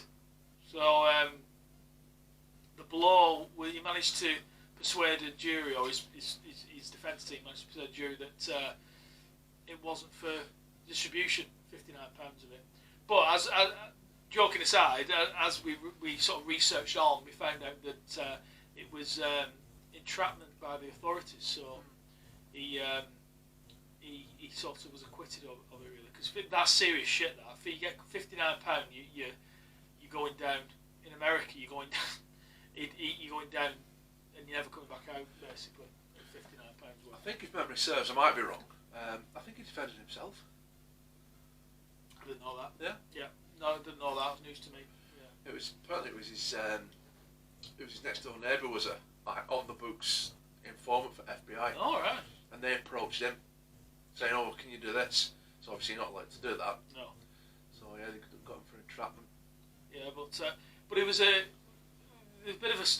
there's lots of documentaries, and they did a movie, I think, recently. John Delorean, I'm sure they did. Was it one of the Baldwins? Anyway, but interesting character. Had a big vision and basically went bankrupt, didn't he?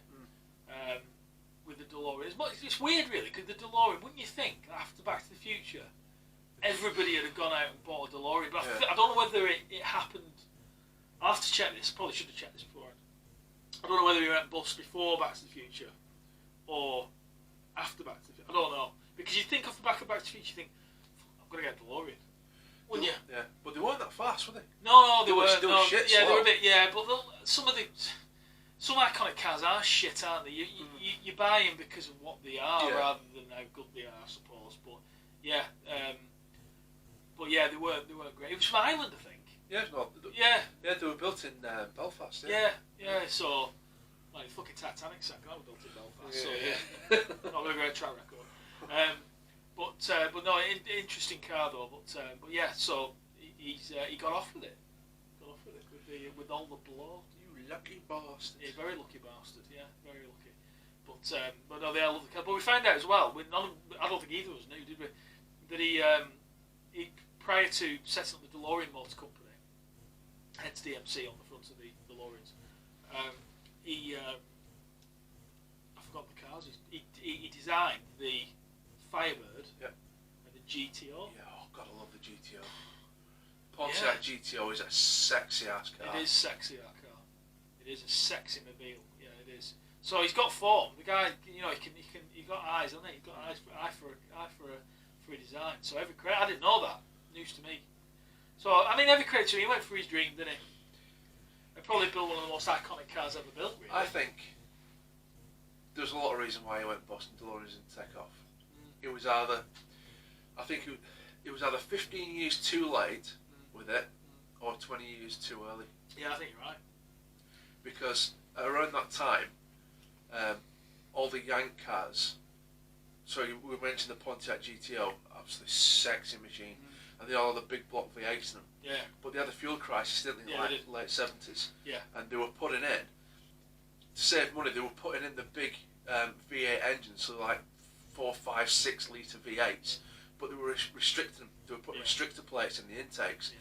So you had these monster engines making like 120 brake horsepower, which is absolute pap. Yeah. It's shite. And if you know anything about American cars, and even if you don't, you probably know this, the big heavy lumps. Yeah. They relied, because they're not like nimble and handle really well, so you can get away with it. They're just massive lumps of steel, and the heavy. So without the power, they're nothing. I mean, they're shit anyway in terms of light years ground technology and build quality. But they made some sexy ass cars in the definitely 60s, 70s as well, and then the 80s came, late 70s, early 80s came around, and then it all went to shit. Yeah, they had the horrible. They ruined them. What was that Mustang that they made? Yeah. Was it the Cobra? It was a 2-litre one, wasn't it? Yeah, it was fucking horrendous. Yeah. It was like a small hatchback. Yeah. I'm sure it was the Cobra. And they were, like you said, they were restricted on what they could do. So, but it's amazing when you think about it. How they were environmentally aware as well, weren't they? Like California, you've got the emissions. They had emissions laws in there before anyone else as well. So, and like in the 70s and 80s, a lot of the cars they had quite strict safety laws as well. So they had to have rubber things on the bumpers.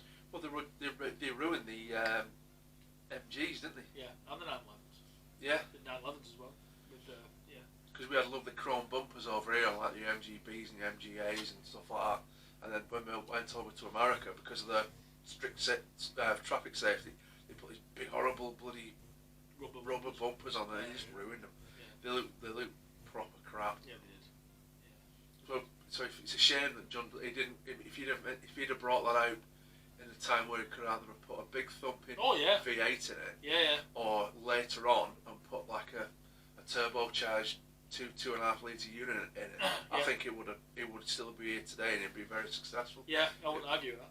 I think it was just a wrong time for it. Yeah, definitely. And obviously without the flux capacitor, it was never Mr. Fusion. Never the same, was it? Yeah. It's said that they go for they're strongly priced than DeLoreans. Have you seen price for these? Oh yeah, I can imagine. Yeah. Properly expensive. I saw some footage on Facebook the other night as well of a car auction. Do you remember this? Funny I remember stuff. From 19, I think it was 85 or something. And I was drooling because his cars were going for like nothing. And they're all classics now. And in the main building where all the main cars were going, the nice cars, there was a row of Deloreans. Like 6 of them all in a row, all being sold. And they were making like nothing. Yeah, I know, it's bonkers. Yeah, bonkers. Although I think you can get one for about 30 grand, I think. You can get, yeah. Still. Yeah, so it's not, yeah, it's still a few quid, but iconic machine as well, iconic. So, but yeah, so that's my contribution. And you that's not a gone full of crisps. I know, yeah. Well, wait, it's alright. We're keeping the automotive theme. Because in this week, in 1968, Bullet was released. Oh, what a movie that is. Steve McQueen. If you haven't seen Bullet, you need to watch it. Yeah, you do. No CGI back then. No. Bullet is famous for the car chase in it. Steve McQueen and his fastback Mustang. They were chasing him with a Charger, wasn't it? Yeah, 440 Magnum Charger. Yeah. The car. Dodge. Yeah, Dodge Charger. The car chase scene in Bullet is fantastic. Like I said, no CGI, proper drivers. It's on for just over 10 minutes, just the car chase. No health and safety. No health and safety. And interestingly, if you ever notice when you watch Bullet, they cut the music. There's no background music in the car chase. They just let the engines sing for themselves, and it's a proper. Oh, it's like I say. If you think about it, it's pure driving. It's driving in its purest form, and Steve McQueen did a lot of it himself. Yeah, absolutely. Yeah, and there was, like I said, there's no.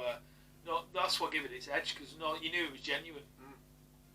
No safety. There was stuntmen, but not to the degree that there is now. You know, in terms of, I think they did most of the, like I said, they filmed them themselves, didn't they? Yeah. Here's a little factoid for you, if you do watch it. There's multiple camera angles, but one of the main camera angles is set behind Steve McQueen, so the camera's like behind him. He did most of his own driving. If the interior mirror, is pointing at Steve McQueen, you can see his eyes. That's Steve McQueen driving, obviously. If the interior mirror is pointing up and you can't see anybody, it was his stunt driver, Brad Adkin, I think his name. Oh, very good. Do you know they didn't build any sets for that film? No. They were all real buildings. Real buildings, yeah. No sets made for it. it. In them days, they used to just cordon the streets off, didn't they? Yeah. And even then, I think, you can see on some movies as well where they probably didn't even ask permission. Yeah. They probably just rocked up and started filming and just did certain things on the streets and stuff like that, you know, without even asking. These days, you have to bloody town cordoned off. Yeah.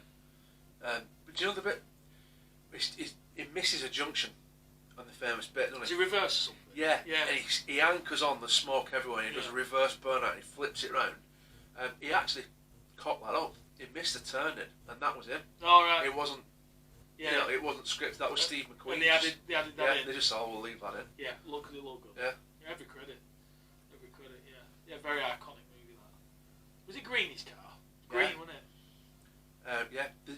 Ford recently released a Bullet version of the new Mustang, and it's beautiful. Yeah. It's not as nice as the original, obviously, but mate, it is proper. Did a good job with the Mustang. It is. It's very nice. As long as you don't buy the 2.3 EcoBoost. Yeah, they get you a 5 litre V8. That's the main thing. But yeah, it's nice looking car. I like pulling the outside of the because you tell the EcoBoost, can't you? Because they don't have the 5.0 in the wing. Pea shooter exhaust. Yeah. It's not a 5.0 to win that, because you can carry him behind the thing.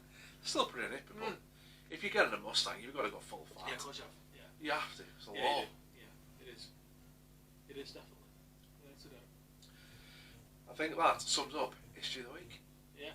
Very un-eco-friendly, petrol-smelling, octane-driven History of the Week. You want to go drive? I don't think we could go driving, mate. I don't think we could ride a bike at the minute. I'll be alright, yeah. I can pretend. To be alright. So I think, did I end it up? That's it, mate. All done. History of the Week. this week is very much the automotive themed this week. So I think without any further ado, we'll move on to this. Right, everybody. Now it's time for this week's Star of the Week. Regular viewers will know that now we award our badge of honour to somebody or something or some organisation that's caught our eye this week, and we decided that we deserve a bit of a slap on the back, a bit of a well done. So my Star of the Week this week is, it's very much what I'm looking for. I looked at it and I went, oh, do you know what? That's a fucking great idea, that. Purely because it's doing it's alleviated a problem. Got some big words this week. Isn't it? Especially it's been a while as well. Gets harder as we go on. Alleviated a problem that pisses me off, right? Imagine this scenario: you're me, and you're a bit OCD on your cleanliness. You go to a public bog. You do your business. You're careful. You wash your hands. You sanitise them. You dry them nicely. You go into open door. How many times have you thought to yourself, or maybe it's just me being a complete fucking nutcase, I've just washed my hands and sanitised them. How do I know the 300 people before me that have been here today stood there with a knob in their hands, didn't bother to wash their hands, and have put their manky, cheese-infested fingers on their I thought you were going to say, did they try and open the door with a cock? They might do.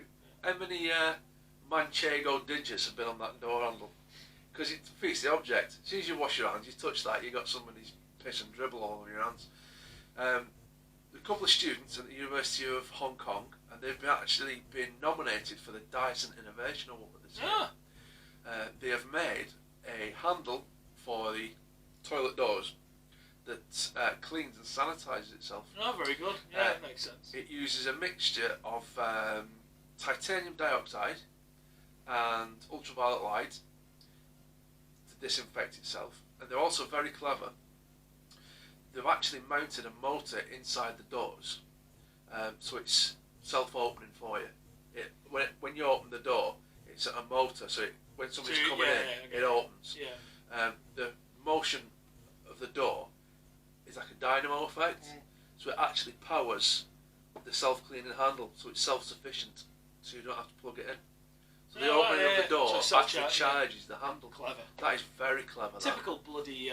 Well, they're not Chinese. Well, they are. They're owned by China, aren't they? But Hong Kong. Hong Kongians. Do you know what they say? What are they called, Hong Kong people? Donkey Kongs. Is it? No. Jump. Is that why they're writing? Throwing barrels at each other. Sick of jumping over barrels. That's what it is. Do you know what? I don't know. No, I don't know either. I'll have to find that out. If you're from Hong Kong, write it down there. In English? Yeah, please. In English, because we can't understand English.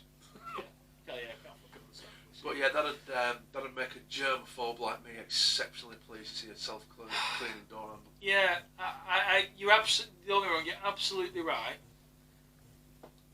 But, I don't know, it don't bother me. Don't get to me shit like that, I'll be honest. I wash my hands. I do the necessary, but I don't think about it. I'm not saying it's not. It is the right way to do it, and that's a great invention. But I don't think about it. Yeah, I suppose you got to think about it as where do we stop? If we start disinfecting and making everything so squeaky clean, your immune system. Yeah, that's true. Yeah, that's what you exactly. You're right. But yeah, I wouldn't want to. Yeah, I suppose toilet door. Man, your men's toilets, it's usually just piss pots, isn't it? Yeah. So for women, it's more. Because I wouldn't go. Yeah. I mean, I like the odd sit down wee, but not very often. Only when you're drunk. I like it generally. If I'm having a toot on my phone, I'll do that. Yeah. I generally do it when I'm drunk, and I don't want to miss anything. Because it's no worse when you stood at the urinal and you think, oh, I should have gone for t'other. And then, but when you do, you hedge your bets, don't you? If you ever sit down wee, then you're alright sorted, aren't you? Because if something unexpected happens, you get the urge. It's right, isn't it? Yeah, but sitting, I would have to be absolutely banging, back teeth floating, desperate to have a sit down. Yeah. In a public. Oh yeah, the public yeah. one, yeah. They're horrible, aren't they? Not as bad as they used to be, though. They're not. There's always that weirdo as well who's like the attendant as well. Have you ever seen that? Yeah, fucking lurching round. They're always like weirdly smartly dressed as well, and like, yeah, they spend their life.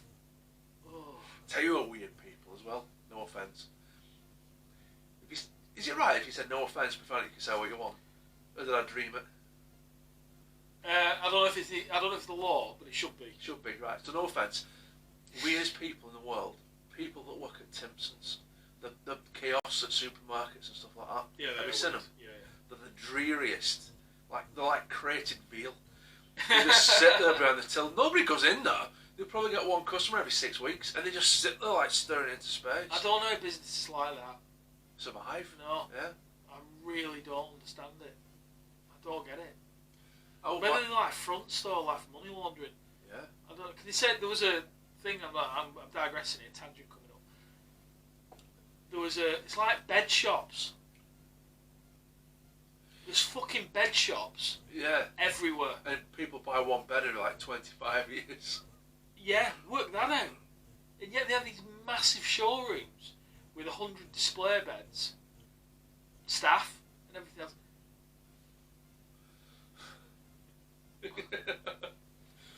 What? How did they survive? I can only think there's some sort of secretly fronted money laundering enterprise. Well, they're not cheap beds, are they? No, but I don't get it. It's not like a consumable, is it? Like, you don't go to a fridge shop, do you? Or a washing machine shop. You go to... Yeah. Someone that sells everything. Yeah. Yeah. But you go to a bed shop. Weird, isn't it? Oh, by fucking bean off curries. We'll go into that in another episode. I don't like curries. Oh, mate, no. No, but don't... You're relying on them to tell you something. And yeah, that's what you're getting at. Is that what you're getting at? As soon as you walk in, they just jump on your Yeah, back. yeah. And then they try and sell you extra insurance. Yeah, they're only kids, though, aren't they? Yeah. They're only kids. I know, I guess on my tits as well, but... We actually have a little bet when we're going. If we ever do have to go into a Curry's or PC World, whatever they're called now, we have a little bet when we're going. A little family sweepstake. We each pick a time. How long it's going to take for somebody to say, "Okay, we've got a special on this week." I'll bet you, fuck off. Yeah, I know. But it's a tough. Yeah, I know what you mean. It's a bit of a ball. I know, but they're probably commission driven, like. But yeah, so much shit. Yeah, I know it is galling, especially this day and age.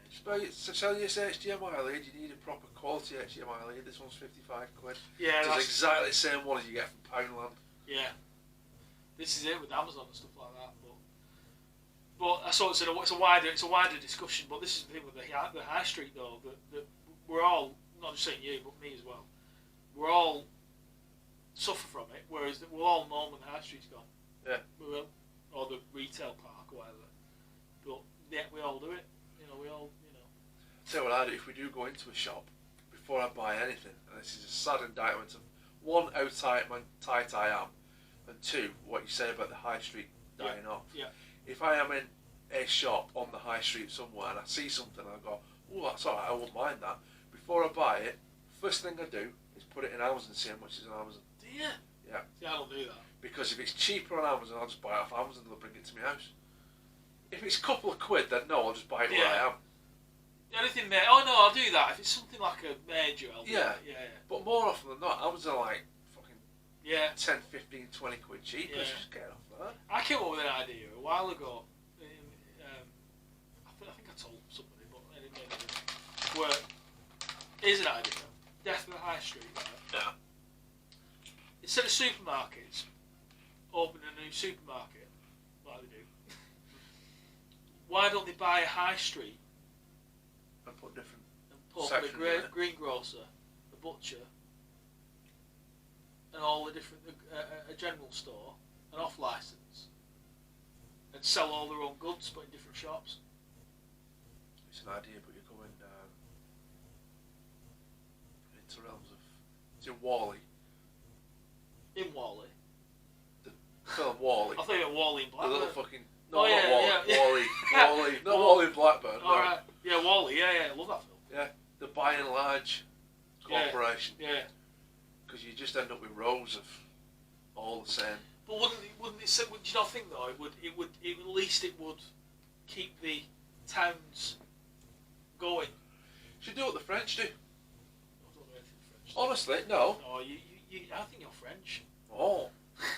Secretly, you got a beret in your bag, have you? Huh? You got a beret in your bag. Chuck Berry. Supermarkets in France, it's illegal to open a supermarket within, I think it's 15-20 miles of a town centre. Right. Because it just protects all the little local businesses. But as a consumer, would it not piss you off? I've been to Paris. Now, you know how many times have we ridiculed the French and took the piss? A lot. I went to France, and I went to Paris for the first time, and I absolutely fell in love with it. It was one of the best experiences of my life. Yeah. There's just the array of different things. Yeah. The variety, and they're all little, you know, like family No, I get businesses that. and stuff. And it's, But if you lived there, though, yeah, I know what you mean. I'm not saying it's not absolutely right what you're saying. I get that, and it's a noble thing. That it really, really is a good thing.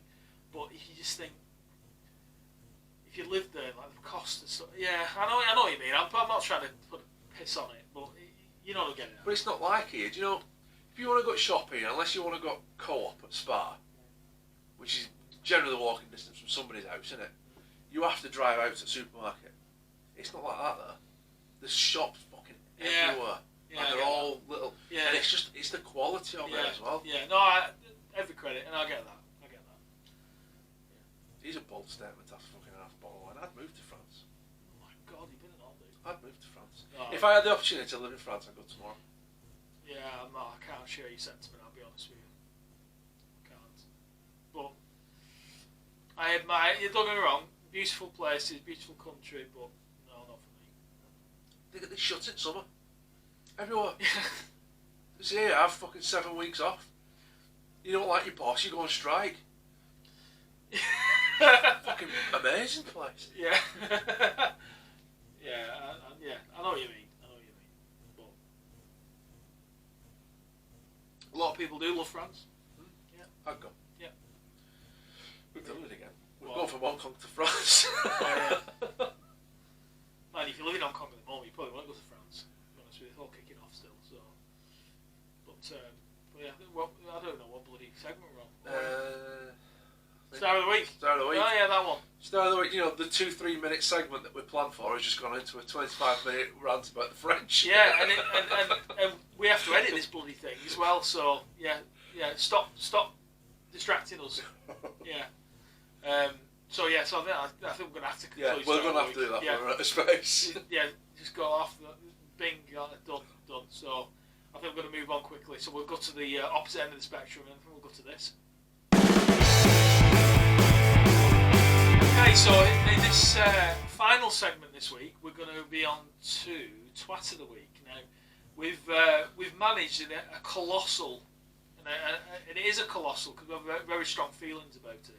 A colossal 9 episodes we've mentioned it, but we've purposely steered away from it, which is our ongoing saga, which is the membership of the EU and Brexit and all that. So, this week we couldn't resist, but we thought we'd tag it on the end because we don't want to drone on about it all through the episode, did we? Because it can get quite tiresome.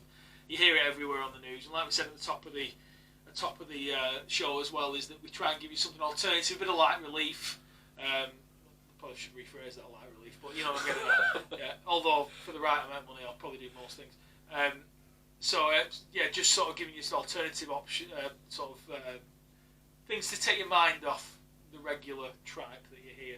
But we couldn't resist any longer because typical angle from Dora and Dean Talk as well, we'd like to look at the alternative viewpoint of even the more serious stories. So not you need an explanation for Brexit in terms of what's going on at the minute, and our Parliament currently are in a stalemate situation where we were meant to be voting on our deal to withdrawal agreement today, and due to an amendment tabled today, it meant that it's been delayed again. So we're having to submit an extension letter to our European friends and request an extension under instruction of Parliament. So, but they are going to vote apparently on Monday for it. So, for what it's worth, we don't like giving too. We have to stay a little bit impartial, but do we? No, fuck it. No. But I mean, we hold different views a little bit. I'm a Remainer. I always have been. Are you? No, he's not. So yeah, I am. So not a fan of what's going on at all. But that's not the point for the twat of the week. But we'll no doubt discuss it further when we do actually, if we do leave, which I don't think we will, but if we do. And this week, today specifically, we had our opposition MP Keir Starmer talking, and we've got a good old friend Diane Abbott, who we love dearly, don't we? Oh, we love Diane. Yeah, we love Diane because she's very special to us. In fact, if you've got good eyesight, which Diane doesn't, but if you did, you'll notice her little Diane Abbott here, because we love her that much, because she's a constant source of entertainment, and she gives us never-ending sort of, what's the right word, sound bites, little things, memes, little things she said and done, bless her heart. And today was brilliant. Keir Starmer was talking, and Diane was just behind her on the front benches, and I thought she was looking at her notes, but she wasn't. She was actually going to sleep. Poor Diane. She was very tired, having to sit in Parliament on a Saturday for the first time since 1937. Not her, by the way, but the Parliament generally had only had to sit there for. I think they've only sat there 3 times ever on a Saturday. One of them were moaning as well, weren't they? Yeah, but childcare. Childcare. Yeah. He gets paid, I think it was 90 grand a year. He claimed 137,000 in expenses this year. Yeah. And he wanted to know if somebody was looking after his kids because he's had to work one Saturday in fucking 37. Yeah, it's wrong. Yeah, it's very wrong. Try it from our end, mate. Yeah, it is. Yeah, it's wrong. But yeah, she couldn't stay awake. I mean, I must admit, if you ever listen to Keir Starmer talking, it's difficult to stay awake anyway. But point being, she's on the Labour front benches, and you could just see it. You know, she's doing that thing you do when you know you're either doing something at work or you're on a training course or something, and the guy or lady who's talking is just boring as fuck, and they've got a monotone voice, the room's too warm, and you do, well, first of all, if you've got something to lean on, you'll do that sort of thing where you're looking down, pretending you're looking at your notes, and you're asleep, but she was sat there, and you could see her, bless her eyes going, but if you can't, you can see it, if you just go on it's all over the internet, you can see it. And she was going to sleep, but it didn't look good at all.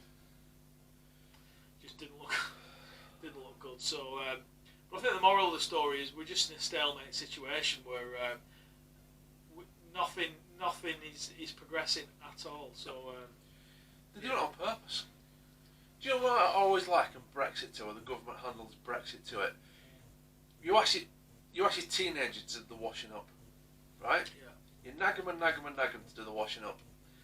They'll do it eventually. They'll purposely do such a shit job that you won't ask them to do it again. Yeah, it's funny. It's funny with Brexit. I'm not far be it from me to stick up for a lot of the things that are wrong in Parliament. There is a lot of things wrong. The only thing I would say on this subject, slightly different, is purely because there's no benefit for them to delay it as such, other than the people that are voting on it, because there's no majority government, they can't get anything through Parliament. It's a weird set of circumstances where there's no majority for anything. So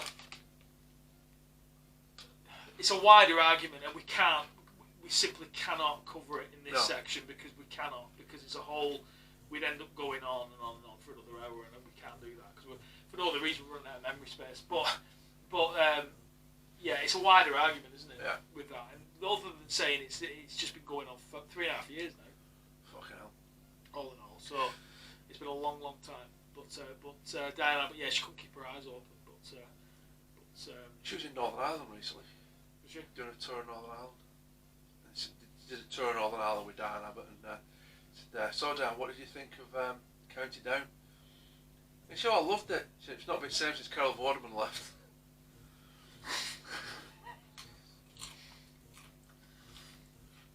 Just Google Diane Abbott. She's not. Her maths. You know, I said before, my maths is shit. She's an MP. When she told somebody once that she in a radio interview that she could add another 30,000 police officers, like 10 grand a year or something like that. Yeah, it was 20, I think it was it £30 million for 20,000 officers, something over like 10 that. years or something like that. Yeah, and the mathematics, it was working out at about £1,000 an officer or something like that. It was something stupid, yeah. But her and Jeremy Corbyn used to be an item, you know. I don't want to think about that. Yeah. They used to rock the boat together. Oh, I don't want to know about that. Yeah. I don't know how I feel about Corbyn. Look at it, no, I don't like him. He's an anti. He's horrible. He's horrible. No, he's a horrible left-wing socialist who sympathises with terrorists. So yeah, not for me. But not that I've got an opinion on him. But yeah, no, not for me whatsoever. But I think that's the thing with Brexit though. It's sort of it's not about party politics. What you believe in, it's more than that. Yeah. But it's gone on too long now. But I don't think we will end up leaving. I really don't. I don't. No. Because I think that's what they're banking on. Because May was a staunch Remainer, wasn't she? Yeah. And I think that's what they were banking on. They were banking it on. I'll make no bones about it. I voted leave. But I think May dragged it out purely because me, as I voted leave. But now I'm at the point where I'm just thinking, I don't give a shit if we stay in or not. Just fucking do something. Yeah, just leave it alone. I think that's what they're angling for. Yeah. So people just turn around and say, just fucking do whatever you want, just hurry up. What was weird with May at the time is May was a Remainer in a Leave party and Corbyn was a Leaver in a Remain party. Yeah. Yeah, You can't do that, can you? Working that out. It's like a fucking vegan working at McDonald's. Yeah. Yeah, that'd be good. Yeah. Yeah, it'd be good, yeah. If your beliefs aren't in line with the job that you're doing, you shouldn't be in it. Yeah, but to be fair to May though, she did try 3 times to get an agreement through and they wouldn't vote for it. So, because you can't this is the problem with it, it's such a complex issue, you can't satisfy enough people in Parliament to get enough people to vote it through. Yeah. Because there's so many different elements to it. The deal that Johnson's trying to get through now is actually worse than the deal that he quit over. So, yeah. But we could go on for hours. Yeah, we probably will. But we can't. No, because we're conscious. We're running out of time. So we need to go. We do need to go. So I think that concludes our Twats of the Week. The Twats of the Week is, well, it was Diane Abbott, and I feel a bit, compared to the rest of them, I think what I'd like to do is it is my section. Sure, go mate. So I think what I'm going to do is sort of step back a bit a minute, take Diane out the firing line just for this once, and I'm actually going to say the Twats of the Week currently is our elected Parliament at the minute. As a staunch Remainer, however, I do hope that we don't leave, but the fact that it's going on and on and on isn't good for anybody. So I think this week I'm going to stick my twat sticker on our little goat, which we're going to have to get some stickers, a little goat onto the 650 elected MPs. So shame on you. Well deserved twat of the week, then. Yeah, well deserved. Yeah. So I think that concludes that. So yeah, we'll move on to this. Okay, so this brings us to the end of this week's episode. So it's been an epic, this one. So we were just saying that it's been a good one. It's been a long one, and as ever, we appreciate any comments. Don't forget our little points in the right direction this week. You're all right. It's difficult because you get you're right that way. So down here. That way. Is it not? Down near you. Yeah, it's there. Yeah, there it is. Yeah, down here. So you look at our little faces there. See that little red thing there? Not the skull, the one in front of it. The little red thing there. That's our subscribe button. So do subscribe. And don't forget to leave any comments at the bottom. Don't forget, as mentioned at the top of the show, we've got all social media platforms covered. We've got Twitter and Instagram, remember again, which is Dora and Dean Talk, and we've also got Facebook, which is Dora and Dean Talk, no hand. Dora and Dean Talk, no hand, so don't forget that as well. So, appreciate it, and I hope you enjoy this week's episode, and don't forget to comment on any of the sections. We'll be doing our playlist videos, we'll probably be back next week, and we'll do it all again. So yeah, it's been great, so thanks very much, thanks for the wine as well. So yeah, I'll just say, it's not. I was going to say it's not French, is it? So no, it's Australian. Yeah, Australian. So cheers for the Aussies, and we beat you today, by the way. Yay! So we'll drink your wine, and we'll wave you off as you travel home. Get up, you convicts. Yeah. See you later. See you later. Ta-da.